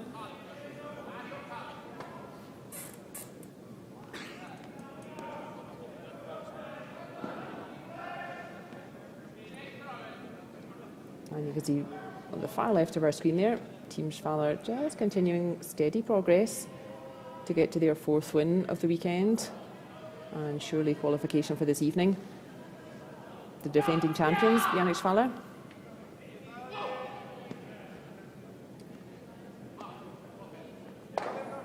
And Team Jungen, who were also finalists last year. I think not such a successful weekend for them this year. I think their competition is finished. We just saw they just had a really rough outing there against Team Todzek. That game already finished with an 8-2 win for Todzek. So I think, yeah, Team Jungen, not so successful this year. Their competition finished. And I hope for Noah Traub's sake that that final shot isn't game over for their competition here. But they've given themselves a bit of a mountain to climb. The score is 6-3 to Daniel Magnusson as we're setting up this 6th end.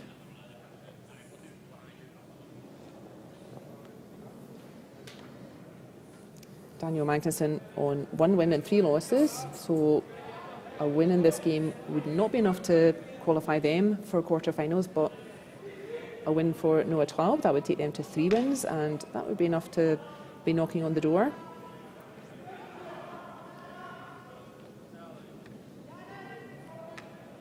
But gosh, they'll need to pick themselves up from that miss in the 5th end.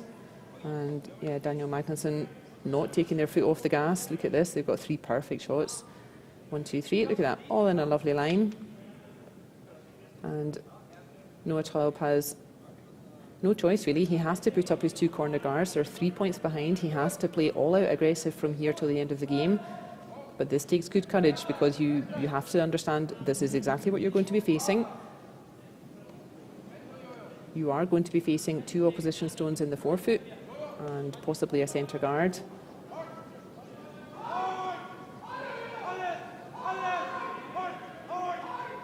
So it can be a little bit intimidating at this stage in an end, but you have to have good courage that you have the shots to turn it around. You have your corner guards, you've got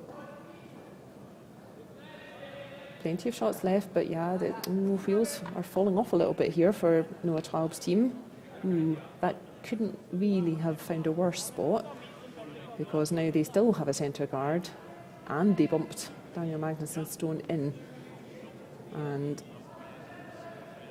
yeah, this is absolutely the correct shot for Daniel.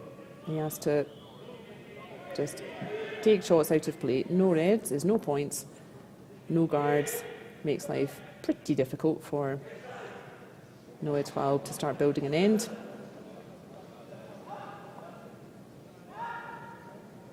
So just a couple of real howlers back to back there for Team Traub. Missing with that last stone in the fifth end, and then really finding the worst possible spot in the beginning of the sixth end.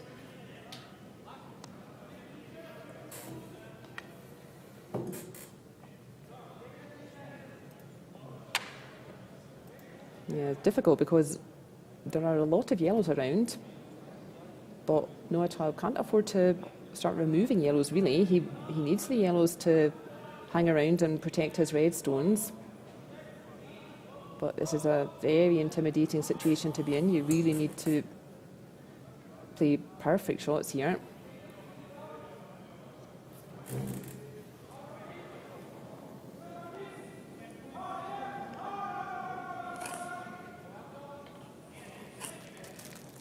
And they really can't afford for Magnusson to score this end. I think, come what may, Noah Traub has to score something this end. I think if Magnusson even gets 1 point, I think that could be a bit of a game over, and that would be competition over for both teams. But that's about as good as he could do. He needs reds in play. He doesn't really want to move yellows around. He'd rather keep the yellows there as possible catchers for a red stone. You can see that to remove that red that they just played, it's quite difficult for Magnusson because he's got a heap of yellows round about.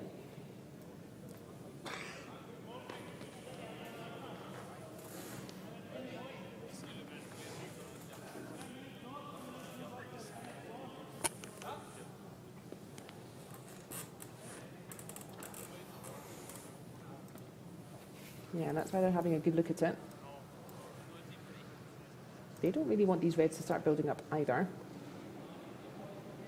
But that red just played. That found a pretty nice spot there. You can see it's pretty difficult to remove that red. You have to come at it on the counterclockwise handle. And then it's just going straight back into either the yellows behind or the yellows on the left. So that red found a really nice spot. And that's what Daniel Magnusson and Rasmus Israelsson are having a look at. That's a dangerous red for them now. Even though they've got yellows all over the forefoot, that's a dangerous red that can be used to start removing yellows from forefoot.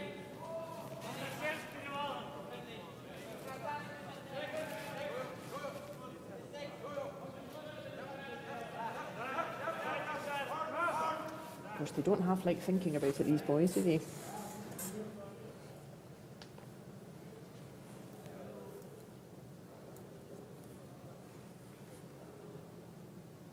Yeah, because the thing is, there's a couple of ways to get to the centre still. So if you put a guard in the centre, directly in front of that red just played,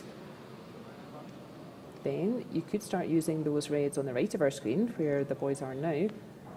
You could start using those to play raised takeouts, to start pushing those towards the centre. So yeah, I don't think this is a terrible idea, is maybe just remove the danger from the corner guards, take away the opportunity to use those for raised takeouts. That's not a daft idea.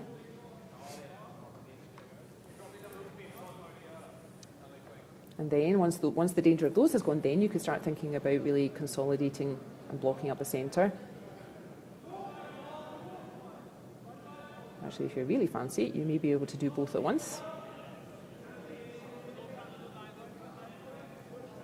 So I fancy this will be coming with a bit of a trail of steam. This will be a big weight coming to remove these corner guards here.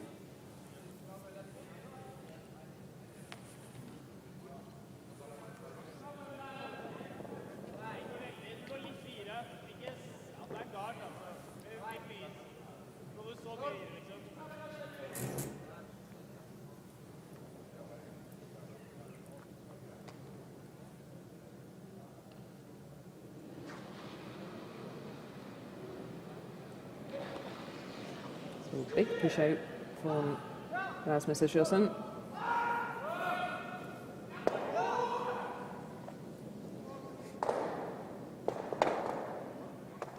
So So he's moved everything around there. And I think that, yeah, that... I don't think they'll be too happy with how that landed, actually. It certainly switched up the angles. But yeah, I think you can potentially get to that yellow that's just off centre. And I think you could, yeah, potentially put some pressure on Magnusson here. So yellow is still shot, but I think you can get to it to just push it behind T. So you can see just, yeah, having those reds lying around. That's worked out for Noah Traub at the moment. He's still got 2 reds nicely in play there in the house. So that clearing shot didn't quite work out for Rasmus Israelsson.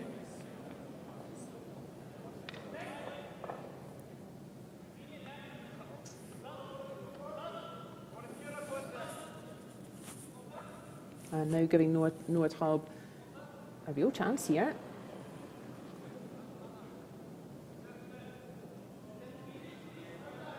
If you're learning curling tactics, or maybe if you're just starting to play skip at the club, this is an interesting end to watch then. You could see that yellow was lying 3, but just a really well placed stone from red, and now everything's changed. And this is exactly what he said he was going to do, was just, yeah, catch that red, roll onto the yellow. Yeah, really the whole feel of this end, the whole momentum shifted with just that one stone. A really nicely placed red forced Daniel Magnusson into a more defensive shot, and he just caught the wrong angles, rolled another red in, and now advantage red.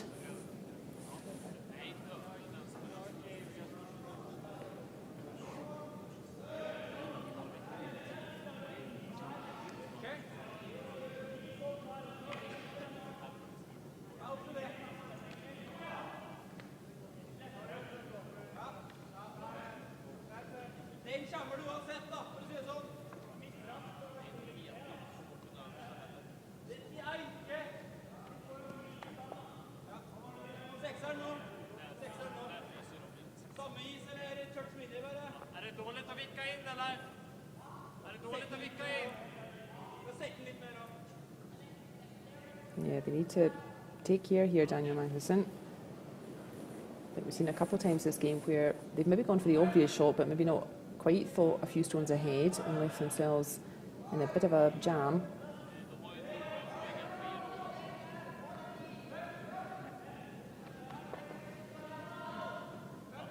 This stone does need to find a good place. Removing that red, removing that open red on its own doesn't particularly help them. They need to find a good spot for the shooter as well. It looks like the call is to catch the inside of that red, so the red will be removed.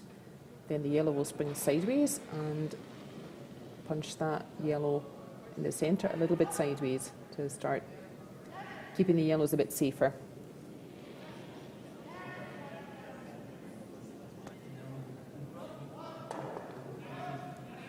Pretty much like that, yeah. And that yellow's, I think, in a safer spot than where it was. There is a double takeout though, yeah, that Anthony Patu is just pointing out. Certainly makeable. And actually, yeah, no reason not to try it. There's no risk to trying this double. And if he makes it, Noah Traub is putting their team in a super duper position to score points in the 6th end.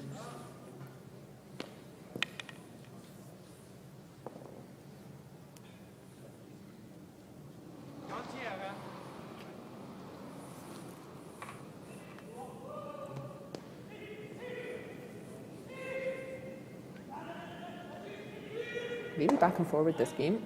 The momentum been with both teams, backwards and forwards.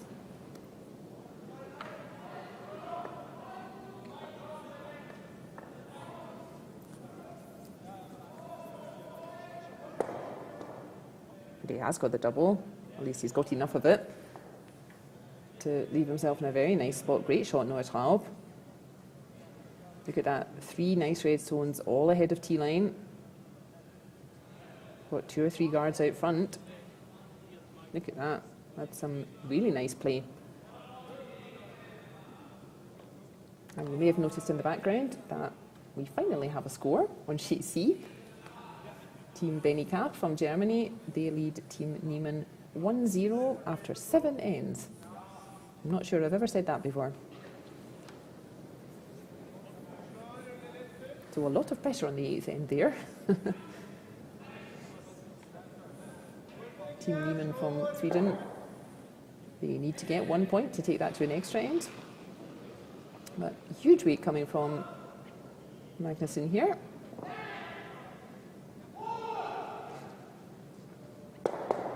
Trying to remove as many as he can, but just getting the one out actually.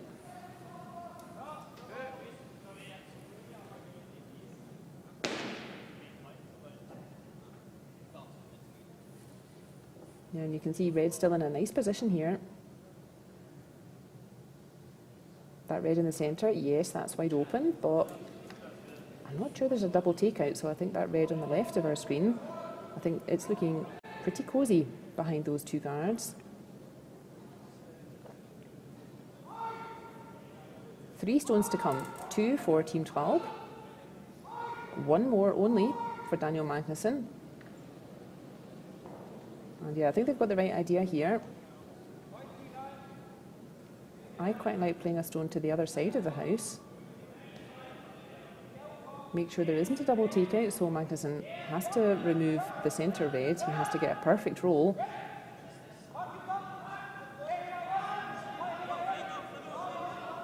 The reason I think I might prefer going to the other side of the house rather than where they're pointing now, if you get to the perfect spot here, I think you're fairly safe, but if you leave too much of the red showing, I think there would be a double takeout for Magnusson, whereas I think if you would draw to the other side of the house, make sure there isn't a double takeout,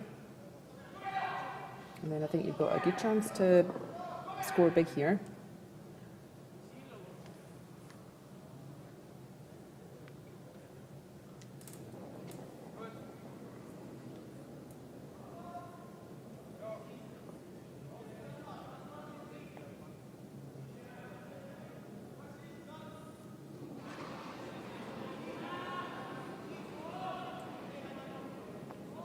So the sweeper seemed to think it's got enough weight by itself. And yeah, it's slipped in a little bit further, and there you go. There is now a double takeout available for Daniel Magnusson. He can definitely remove 2 reds. Then it's a matter of where he can land his shooter.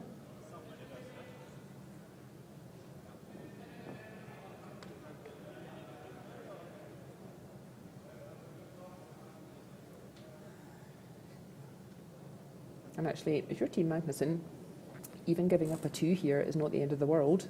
They would love it if they can restrict Team Traub to only scoring 1. But even if they give up 2, it's not the end of the world. That would make the score 6-5. They would still be +1, and they would still have last stone in the 7th end. So again, don't overthink this, boys.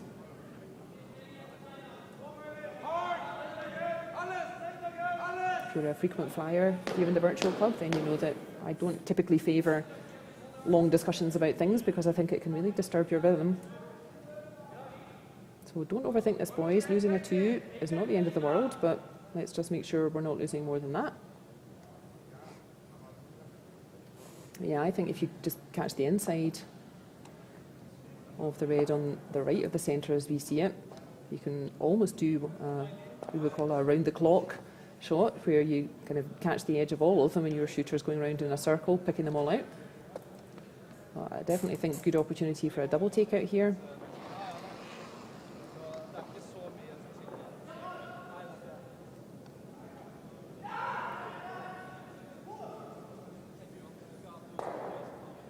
Ooh.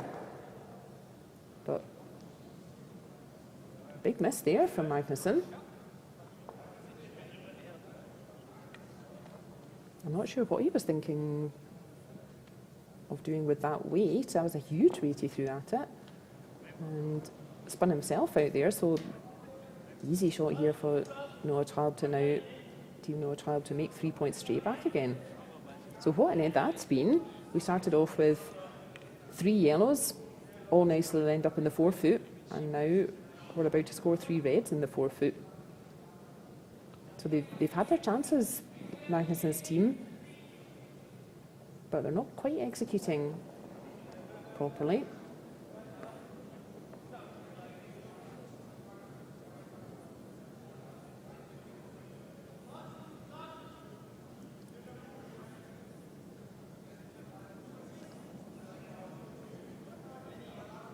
Sweepers are giving it quite a scrub though. You think it's maybe pulling up a little bit short. Well, I think they caught it in time. Nicely done, sweepers, thank you. And indeed, another big score of 3 for Team Traub. So what a game this is turning out to be. And that gives us, after 6 ends, a score of 6 each.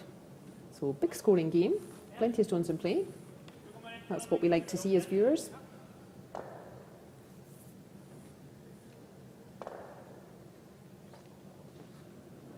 Scores all level after 6 ends, and we now have a 2-end shootout.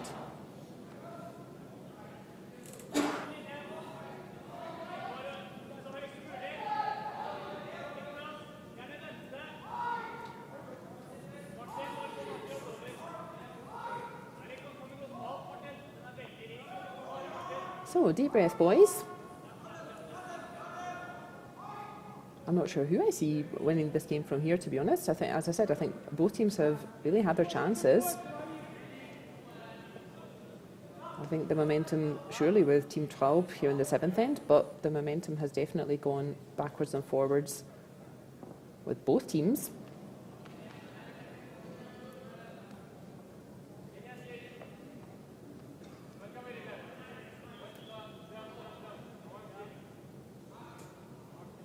You can see Noah Traub just going to put up that big 3 to level the scores after 6 ends.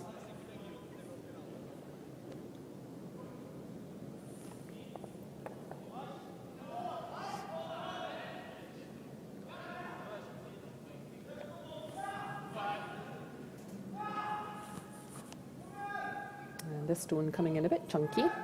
That's going to be behind T.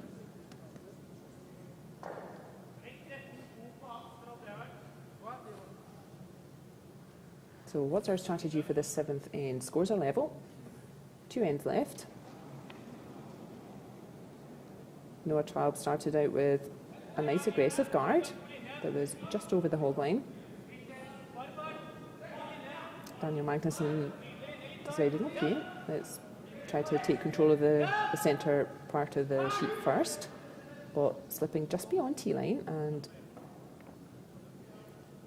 that gives Noah Traub flexibility to put up a second guard. That's 2 perfect shots there from Theo Kurtz, lead thrower. Here you can see 2 really nice guards on the centre line, really far apart from each other. You could make a double takeout, but he's made it about as difficult as possible, and that's really hard to do, to get your first guard just over the hog line, nice and close to the hog line, and to get your second guard nice and close to the house, but not actually in the house. So yeah, 2 super shots from Theo Kurtz there. His tail's certainly up. He's eager to win this game from here.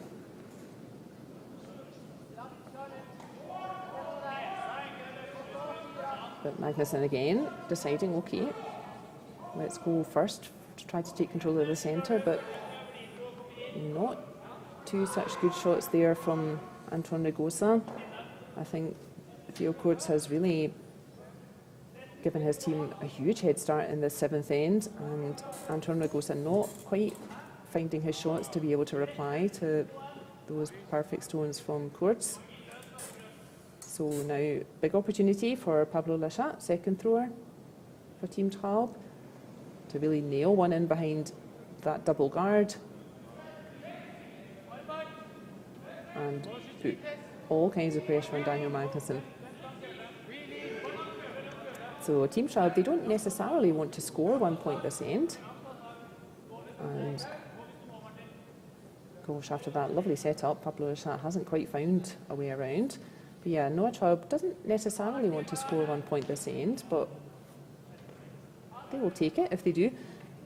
Again, what they're trying to avoid is they don't want Daniel Magnusson to have an opportunity to make 2 points.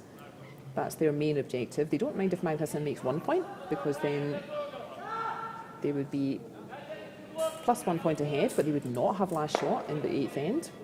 So that's okay for a last end situation. And yeah, even if Noah Traub's team does end up finding a way to steal the 7th end, if they would score without last stone, if they would score 1 point, then they would be plus 1.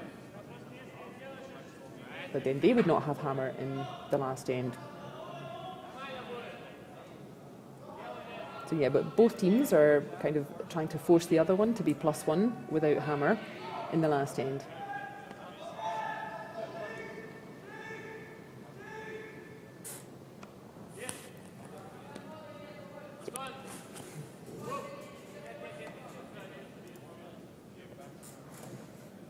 Now you can see the score confirmed up on the screen there. 6-all, lots of big ends in our game.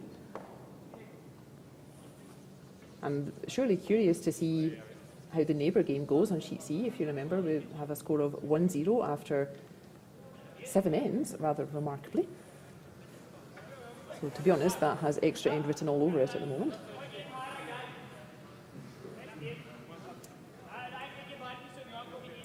But no such defensiveness in our game. We've had loads of stones in play, lots of opportunities for scoring.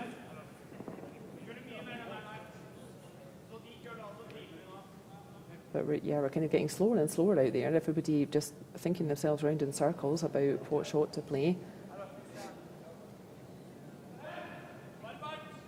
If you remember that Team Traub, they're on 2 wins already out of 4. A win here would put them on 3 wins out of 5, and I think they would have a chance to qualify this evening. But Magnusson, they're on 1 win and 3 losses, so a win for them. That would not be enough to qualify for this evening, and that would be the competition over for both teams if Daniel Magnusson wins here.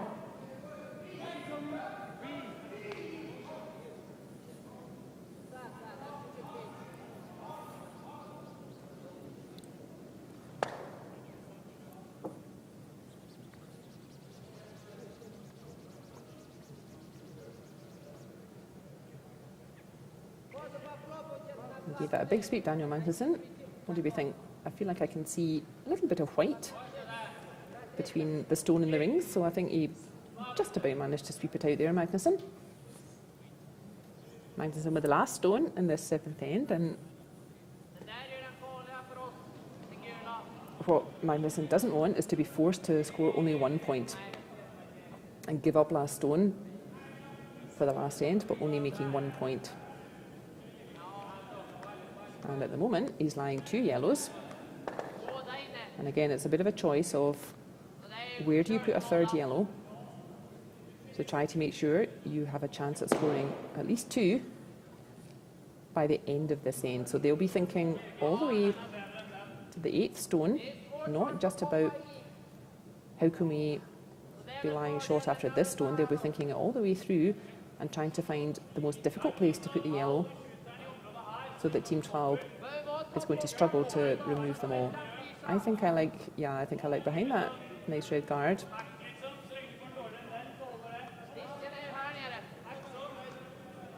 You could even come all the way around the wide side on the anti-clockwise handle to get one in behind that red guard. And then it's maybe more likely to be hidden and difficult from Noah Traub.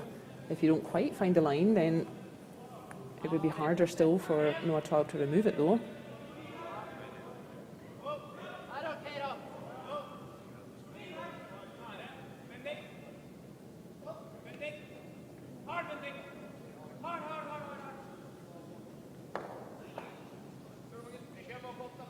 So the second tour, Robin Alberg.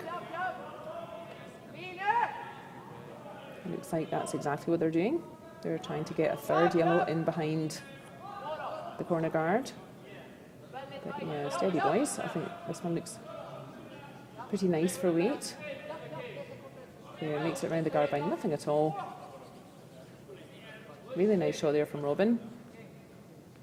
They may have wanted it just a little bit deeper, a little bit closer to the tee line. but it's nice and safe in there. You can see it's right in behind that guard.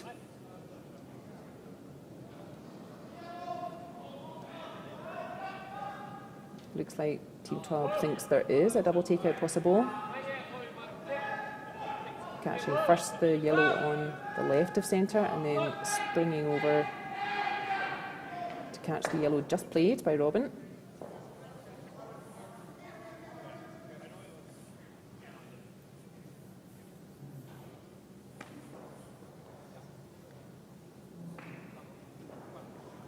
So big shot here. If he can make this double, they are closer to their objective of forcing Daniel Magnusson to make only 1 point. Well, it doesn't quite find the right angle. He catches a bit too much of that first stone. You could see they were sweeping to try to hold the red a bit straighter, catch a bit less of the yellow stone. So it doesn't make the double, but he does punch it behind tee.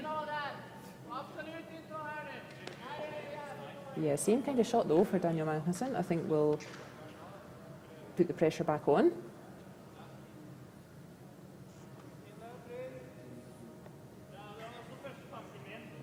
If he would have 2 yellow stones nicely in behind that red corner guard, all nicely lined up, you could imagine that that would be quite difficult for Team 12 to remove them.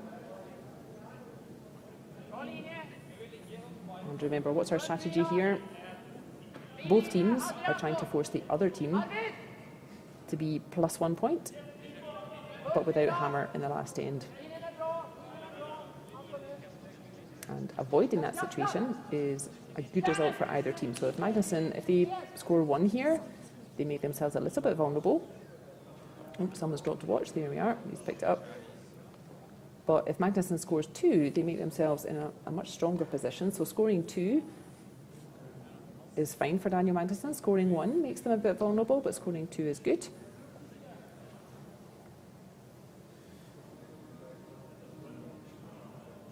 And scoring 1 for Noah Traub. It's not bad, but they would really rather use their stones to force Magnusson's hand instead.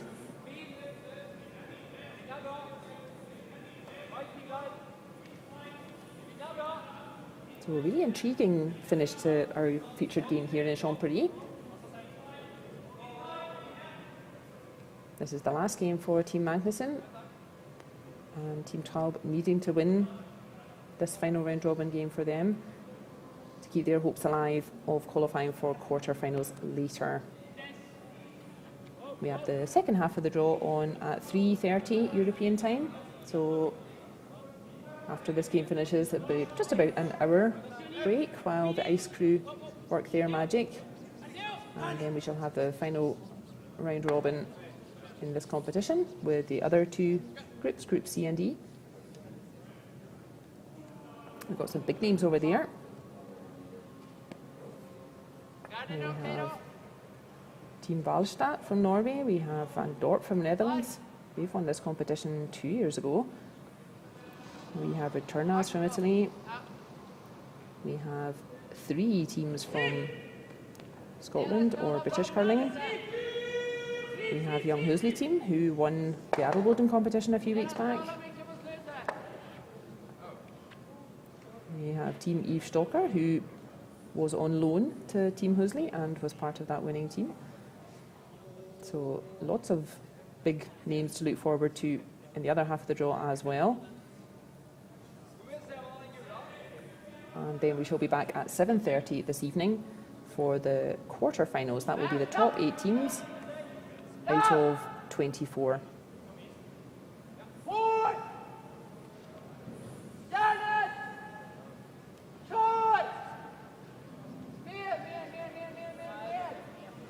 And they are going to catch that guard. They tried ever so hard, the sweepers, but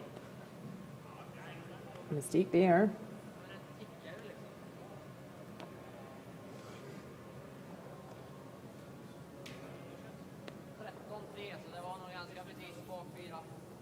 So Noah Traub can definitely put pressure on now. Remember, they want Daniel Magnusson to score 1 point, but only 1. And then they would have to give up last stone for the 8th end. And now in a happy position to start doing that. You can see that yellow just next to Noah Traub. That's still the shot. But that red that he's just moved behind, that's second shot. So what they want is to remove this yellow, leave their red lying around so that we would then have two reds counting, but not leave a double takeout. So then Daniel Magnusson is forced to make only 1 point. If there isn't a double takeout, then he can't remove both reds. Therefore, he is going to have to score 1 yellow point instead. So big shot here for fourth thrower Anthony Petu. Can put a lot of pressure on here. I'm sure there'll be no trouble removing the yellow, but they want to find a nice place for this red as well. And that's okay. The point is there are two reds, and I don't think there's a double takeout available.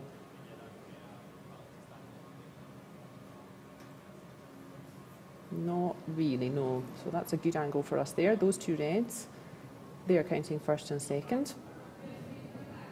That yellow just in front of the pair of them, that's counting third. But Magnusson's problem is there's no double takeout available, that he could then lie two yellows. So remember, if he scores two yellows here, that's okay. Then he will be plus 2 points going into the eighth end.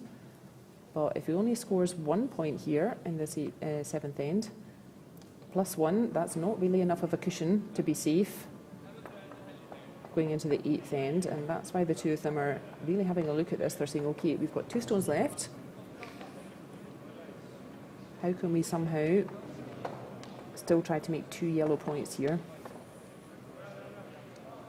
And in contrast, all smiles from Noah and Anthony behind the sheet. Yeah, I think they're really forcing the issue. They're putting good pressure on here. They had a win yesterday against Yannick Schwaller's team, Team Traub, so they'll be delighted with that. That should give them a huge confidence boost.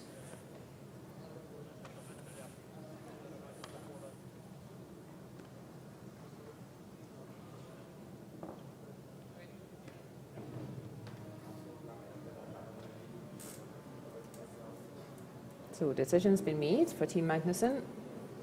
This would be more of a set-up shot.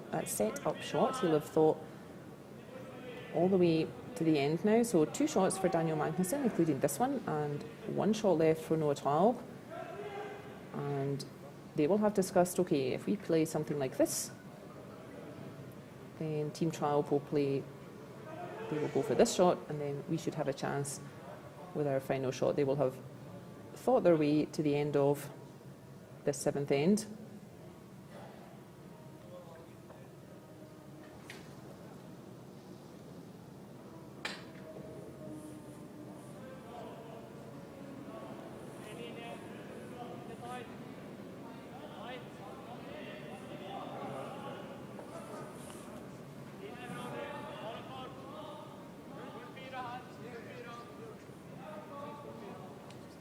And this looks like it's pretty much where they were pointing to. And I think that yellow has just sneaked in enough that yellow is now short stone. So I think that's pretty much what they were thinking. And Anthony Petu was a little bit in our way. But yeah, that's a nice stone there. That's a good effort from Daniel Magnusson. I think that was probably the best chance to give themselves the opportunity to score 2 here instead of only 1.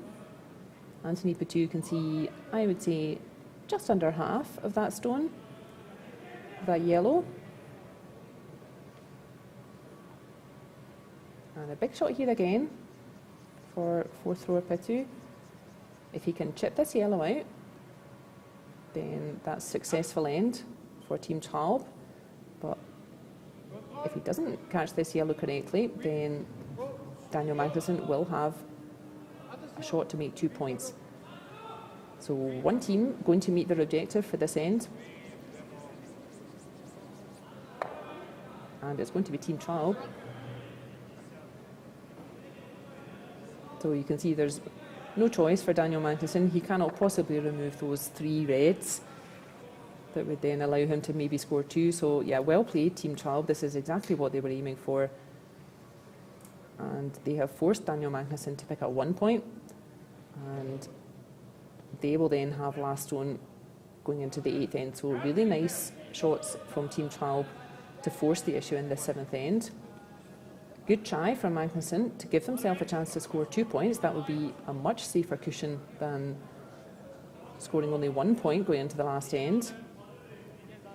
Right, he's just played this shot. This is coming in a bit high.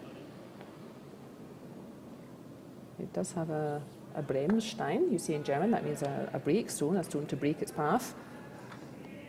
Right, putting the brakes on, but yeah, I think he may have needed that one actually, but no trouble. So a score of 1 point to Daniel Magnusson, but well played Team Traub. That's exactly what they wanted to happen in that 7th end, and now they've got the last stone back. So big smiles from everyone. They've got the last stone back in the last end, and they're -1. So with their last stone, if they can score 2 points, then they will win the game from there, and if they can score 1 point, they will take the game to an extra end. But having said that, I know we keep saying that here in the commentary, but having said that, with the 5 rock free guard zone, not so easy to start building an end, because again, they know they're going to be looking at 3 yellow stones all on the centre line, and there's the first of them, although that's rolled on a little bit too far. They would have preferred that a little bit closer to the hog line. But important is they've got the guards in play. Traub going to stay well away from the centre, so I think he's just going to put up a corner guard here.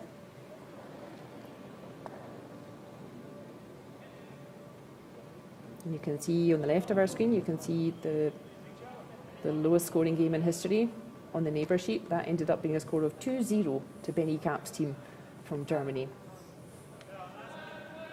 Definitely one of the more unusual scores we've reported in a while. If I can find either of the teams, I shall ask them how their game went, whether it was as low scoring and perhaps not such an interesting game to play as it maybe looks, or as I said, it could be that both teams were trying their hardest to be aggressive, but just running up against some great play from the opposition. So I shall see if I can find out more about that game.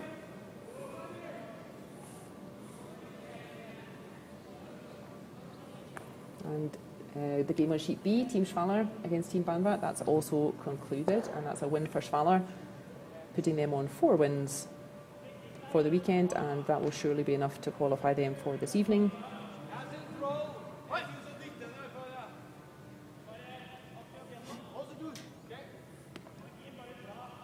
And we shall be watching that quarter-final game at 7:30 here in Champéry. And the camera is set up for sheet E, so I know in advance that we shall be watching the team ranked 4 against the team ranked 5. We're not sure who that is yet. We shall need to wait until the end of the next round robin, and all 24 teams will be ranked 1 to 24, and we shall be watching 4 versus 5. So it could be Team Schwaller. They had 1 loss to Team Traub out here, and yeah, just that 1 loss, that may put them more like 4th position rather than 1st or 2nd, as they often are. Team Schwaller, the defending champions here.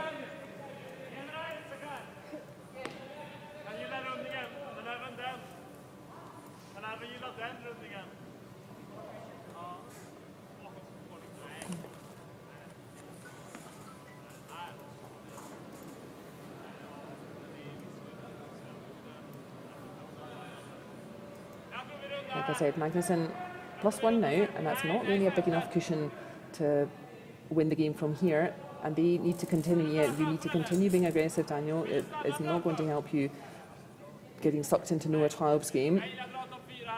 To put pressure on Noah Traub, their better idea is to continue being aggressive themselves. So I would indeed put up either another guard or go for the centre.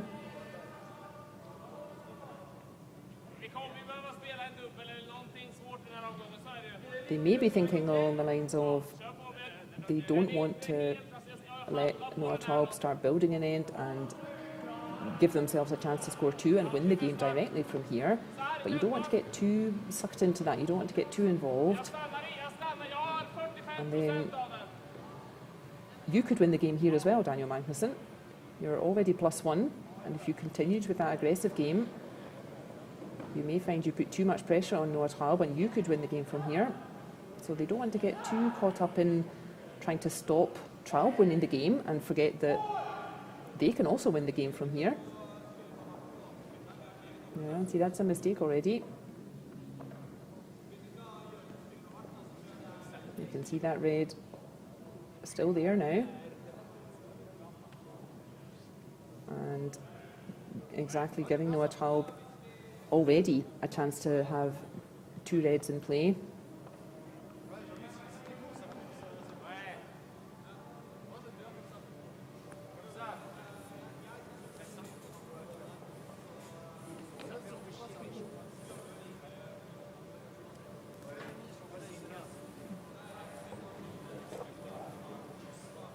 And I imagine Noah Traub will be going for what we call the Christmas tree. So what he's looking for is to put this red between the other 2 reds, horizontally and vertically. And then we think that looks a little bit like the little baubles on a Christmas tree, on the points of the branches of a Christmas tree. So that really protects then the reds. But it's coming in a little bit hot actually. But that's found a nice spot as well. I think that's tucked right in behind that centre guard. Although actually, look, it's curled so much it's come out the other side. They would have preferred that to be a bit further left. Again, don't get too caught up, Daniel, in trying to stop Traub's game. You might do more damage trying to focus on your game and trying to steal this end.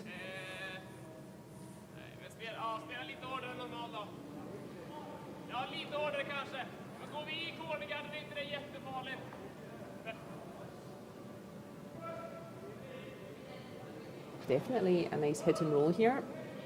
Remove the red and roll in behind the centre. That would be a really nice shot here.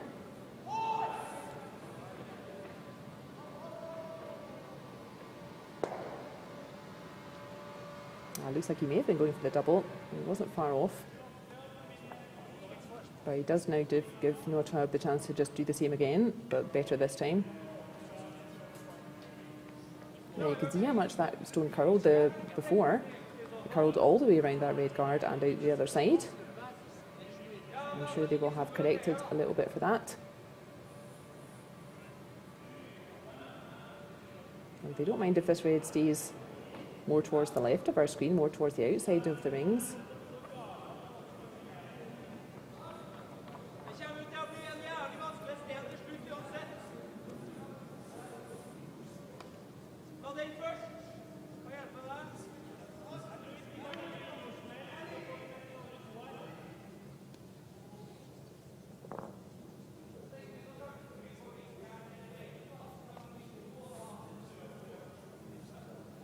So it just finds its way into the rings there.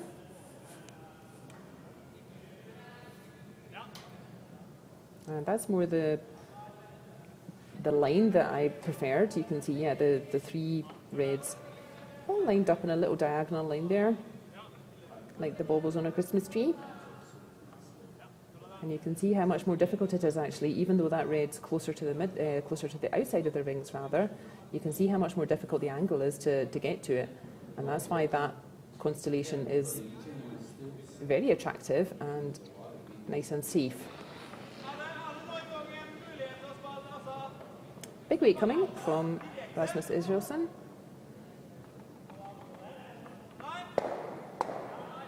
And that's a great shot from him.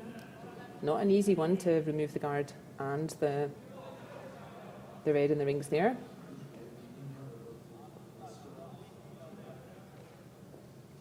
That's exactly what he was asked for, but still, I think they're letting Noah Traub away with this a little bit. They're giving Traub opportunities to get reds in play.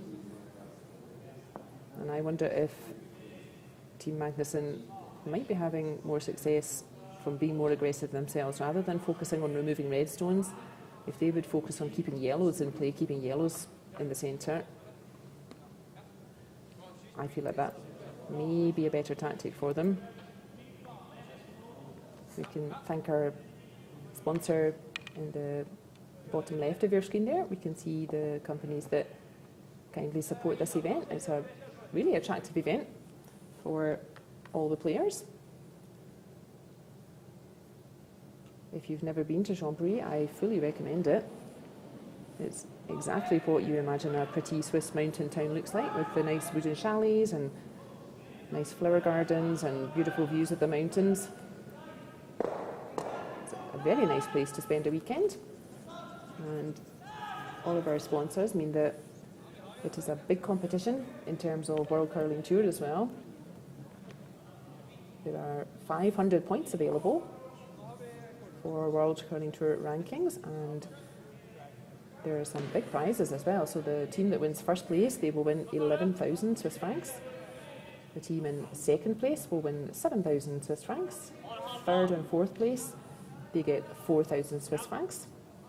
And everyone who qualifies this evening for the quarterfinals, they will get 2,250 Swiss francs. So big prize, well worth getting to the quarterfinals this evening.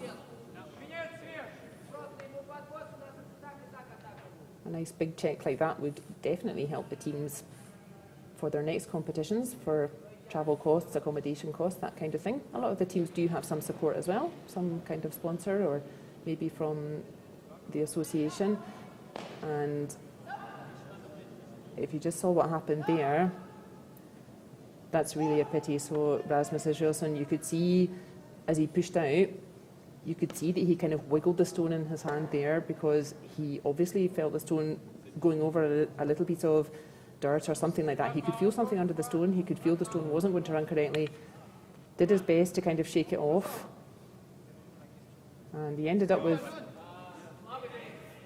a half-decent shot, considering he had to kind of try to clean his stone as he was even sliding. But yeah, that's a pity. Nobody likes to see that. We call that a pickup, if the stone travels over a little piece of dirt or a little piece of fluff. And you can see it really affects the stone. It either makes the stone just grind to a halt, or it can really send it off in a completely different direction. And nobody likes to see that. So, you know, Traub's team, that's not how they would want to win such a game. They don't want to win because the other team just had bad luck.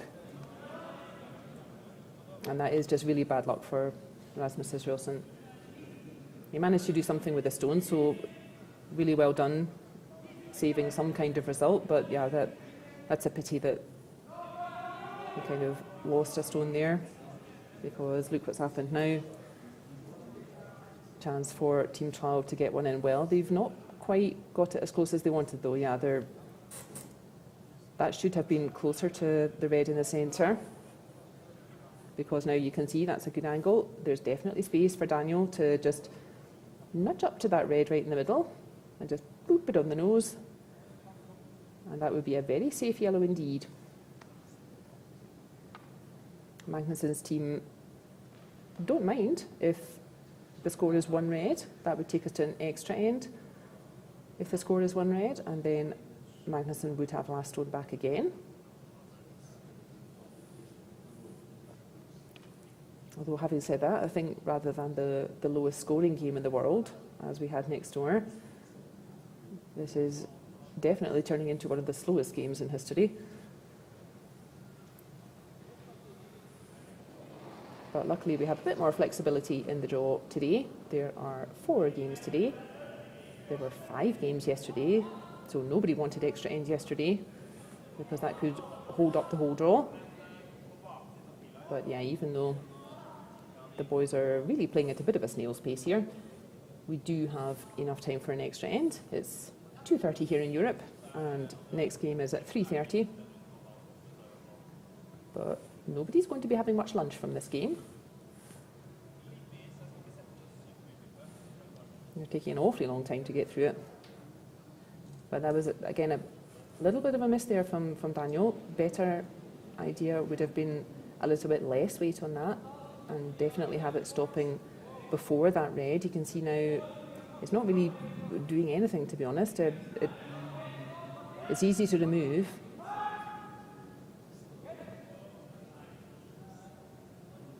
And it's not really putting too much pressure on fourth thrower Anthony Petu.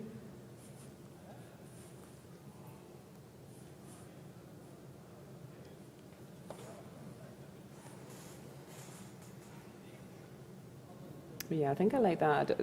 There's no advantage really to removing the yellow. It's not much of a danger to you because it's behind T really, and it's behind the red. You can't really use that yellow for anything, but it is quite a nice backing stone.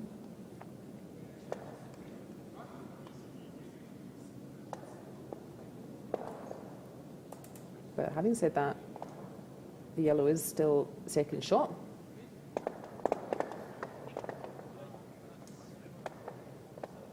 And if Team Traub wants to win the game with 2 points at this 8th end, they are probably going to have to move that yellow. But what they don't want is to move the yellow and then leave a double takeout available for Daniel. So they're going to be careful where the shooter lands. So first shot for Anthony Petu in this final end. 3 stones to come, including this one. Now they will have no trouble moving the yellow, but they don't want to leave themselves exposed.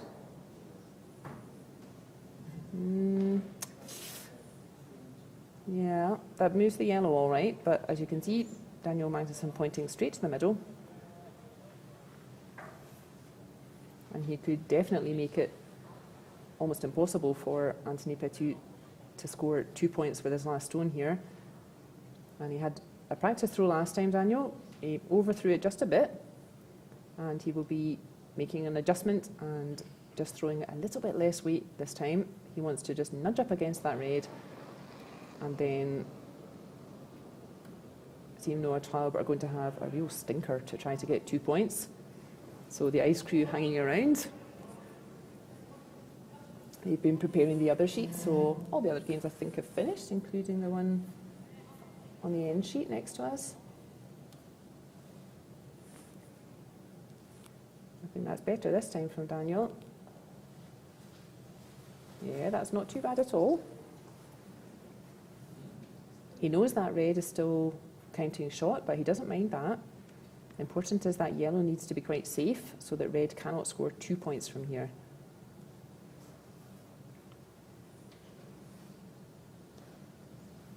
That's a nice angle for us, and yeah, you can see difficult to remove that yellow without removing your own red, in which case you would still be just lying 1 red and then you go to an extra end. If you are red, you need to get 2 points to win the game here.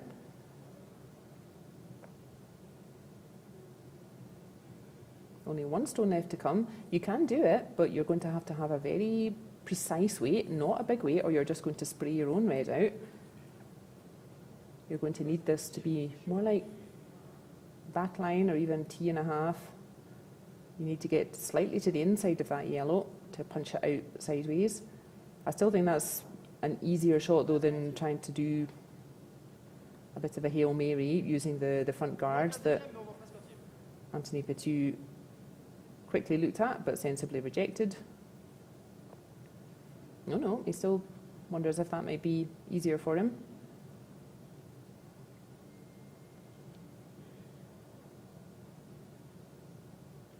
I would say this is kind of a silly boy shot, to be honest. I think he's far more likely to have success to follow the same line that Daniel Magnusson just played, but about, say, T1/2 or back line weight. Delicate shot, really what I would call a touch shot, but sometimes you're the one playing the shot. It's Anthony Petu playing the shot, and if this is the shot he's more comfortable with, then it makes sense for him to throw that. He may say to himself, there's no risk to this shot, we're already got enough for an extra end. So this is a less dangerous shot potentially.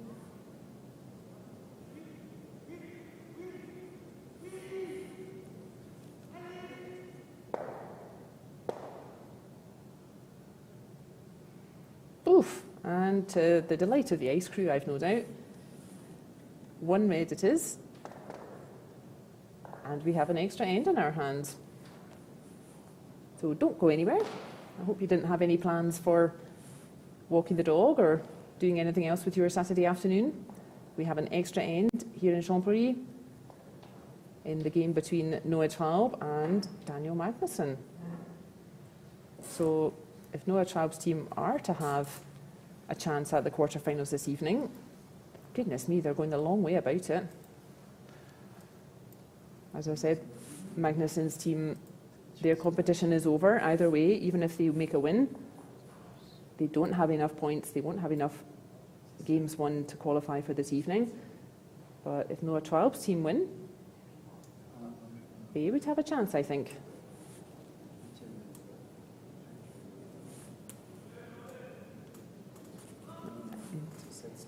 Yeah.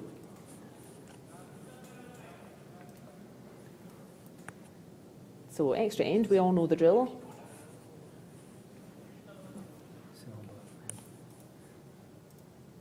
Both teams need to get 1 point.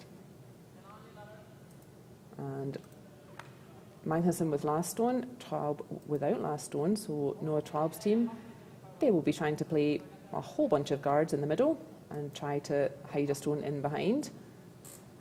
Daniel Magnusson's team will be doing the opposite. They will be trying to keep the centre clear, and they don't want a whole lot of guards out front. Their easiest way to get 1 point is if Daniel Magnusson with his last stone has a lot of space and just no guards, plenty of space to just draw to the house. That's their ideal situation.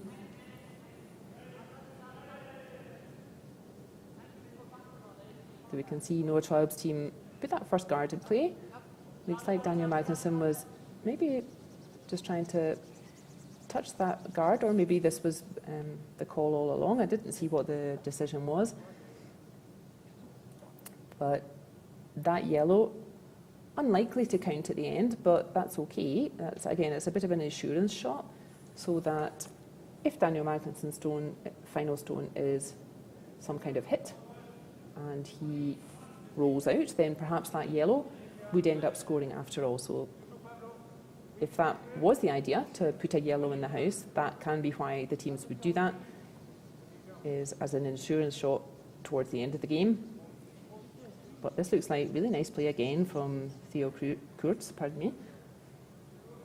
We saw him do that in the 7th end. He played 2 lovely shots, one after the other, to really give his team a great chance to force the issue in this 8th end. Sorry, in this 9th end now, in the extra end. And this definitely now calling for a tick shot. Those 2 reds from Kurtz cannot go out of play yet. They are still protected by the free guard zone. So that means they can't go out of play, but it doesn't mean you can't move them around a bit. And that's exactly what Anton Ragosa is trying to do, and I think he's done it beautifully. There we are. That just moves that red guard nice and clear of the centre line. It's going to be hard for Team Traub to win the game unless they've really got a stone really close to the centre. They will expect that Daniel Magnusson can outdraw a stone, say, in the 8 foot in the white circle. At this level, you need to be pretty close to centre. Your opposition, they're not going to miss much. And you can expect that they will make their shots.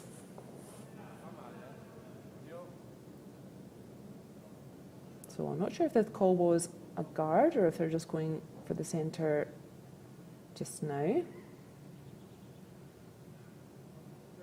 That's a nice effort. I think I might have persisted with putting up a second guard for a little bit longer because, as you can see, now that single guard not going to be there much longer, and then Noah Traub is just going to have to keep on guarding that one right in the middle. So I might have preferred to put up a double guard.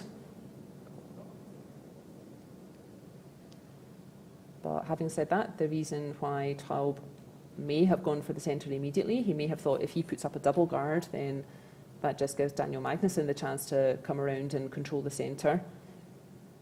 So that could be why they went for the centre immediately, and now they are just going to have to keep guarding that centre stone. Meanwhile, Daniel Magnusson's team, if they want to score this extra end, they are going to have to move that red stone off the centre at some point.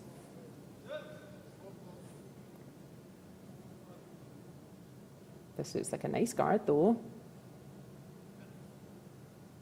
Has he covered the whole red? Well, you can probably see about half of it.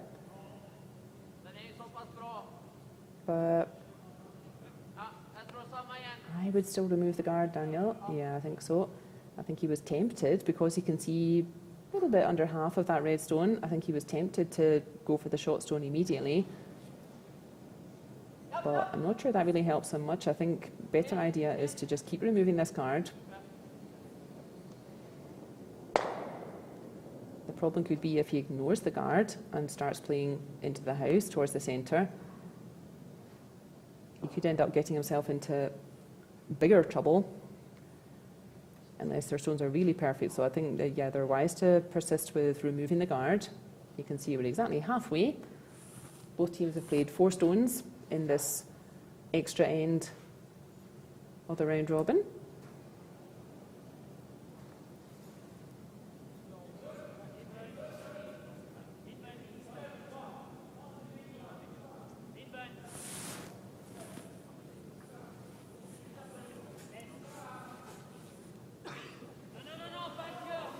And they certainly know the line for this guard. They've played it many times. There it is. Really nice shot there from second thrower Pablo Lesha. Sorry, no, that was the first stone for Noah Traub, third thrower.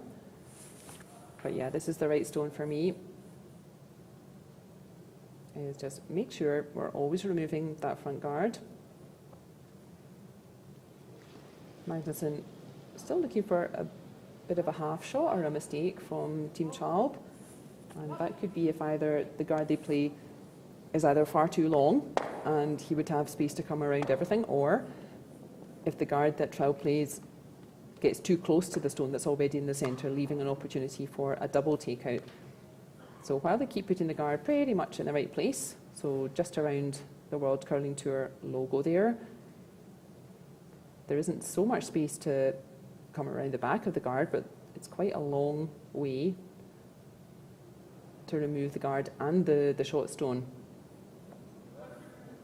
So we'll see Traub do this a couple more times.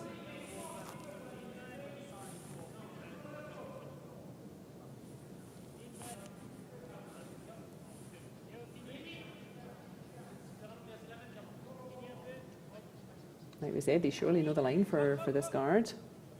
And I think they've played it very nicely again. You can see, yep, that's not so much space for Magnusson to come around that guard, but quite a big distance to play guard onto short stone.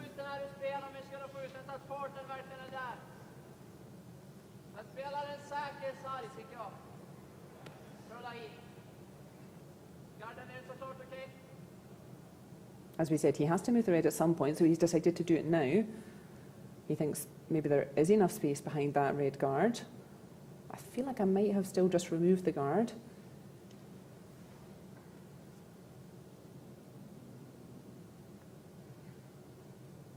Or potentially gone for the raise. The worst thing that then happens is that you've removed the guard, if not the short stone, and in the best case, you've removed both of them.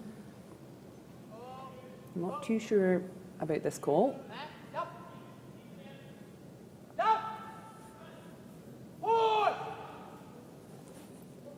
We've got lots more curling coming up for you from Champéry.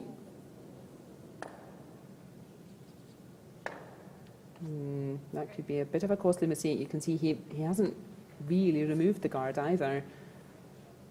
He's just nudged it over a little bit and he's making his life a little bit tricky now. Yeah, you can see the front area getting very snarled up with stones. Traub's team going to play exactly that same shot again, and Magnusson doesn't have a lot of space actually. If they put this guard exactly where they've been playing it, there's no space on the anti-clockwise handle, and there's not going to be a lot of space on the clockwise handle. So yeah, I'm not sure that was the right call for Daniel Magnusson, that previous stone. I think having a go at the raised takeout might have been more productive, then at least the guard would be removed. But coming up quite shortly after our featured game, we shall have the final round robin at 3:30 European time, and we shall have Team Watt from British Curling against Team Brendan, and that's an exciting new young team. That's the Norwegian under-25 team. We haven't had a chance to watch them yet this season, so either of those teams. So do join us for that at 3:30, and then at 7:30 this evening, we shall have the quarterfinals. So we shall have 4 really good games out all at the same time. And we should be watching the team in rank 4 versus team rank 5. And the winners from this evening, they will progress to the semi-final tomorrow morning. That's at 9 o'clock European time, tomorrow Sunday morning. And then the final is tomorrow at 12:30. So lots more curling still to come from Champéry. It's a big competition. They started already on Thursday evening. We started with 24 teams who have all played 5 games. So Daniel Magnusson does get a piece of that red, but again, I'm not sure that was the right call, because Anthony Petu, he can just put it back better this time.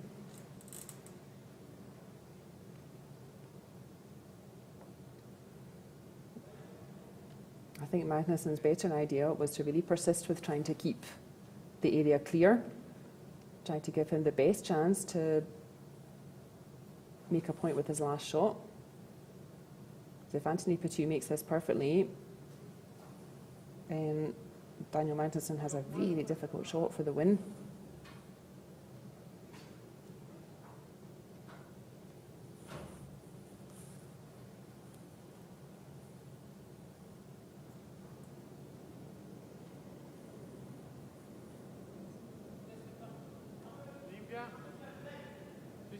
He's had a bit of an up and down game, Anthony Petu, but he's definitely pulled out some class shots when he had to. And the sweepers seem to like this shot. See them keep looking up, make sure they've got the weight judged correctly. The line looks really nice.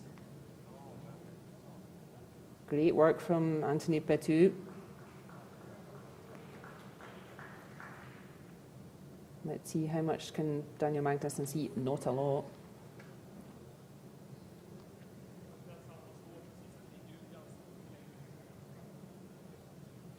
And that red on the right of centre that Daniel Magnusson moved with his first stone, he didn't move it very far. You can see that's still fully in the 8 foot.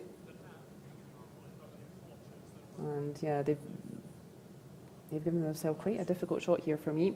I think they would have maybe been better to keep the area clear, keep going for the hits, keep trying the raised takeout. Because now you can see there are quite a lot of stones in play, and Daniel Magnusson is facing a real tricky shot for the win here. He not only has to move that red out of the 4 foot, but he has to stick his own yellow shot as well and make sure it outcounts that red in the 8 foot. So big shot here. Definitely makeable. You can see just about an edge of that red. But tricky shot here for Daniel, so good luck.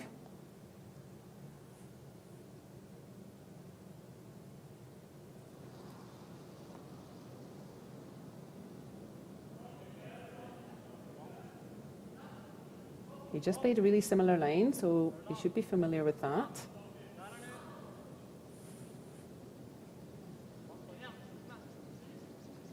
And they're really sweeping it to try to get it to curl a bit. He's not far off. He does move the red, but he's going to roll too far himself. And that is a steal of 2 points, and that's a win for Team Traub. So really well done. If you want to learn tactics, go back and watch this extra end, a one-end shootout, and really well played from Team Traub. And for me, Team Magnusson lost their way a little bit, maybe a couple of mistakes strategy-wise, and that hands the win to Team Noah Traub, putting them on 3 wins out of 5.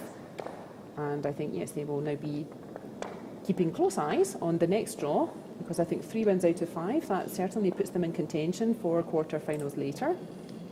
So well worked there from Team Traub. Congratulations to them.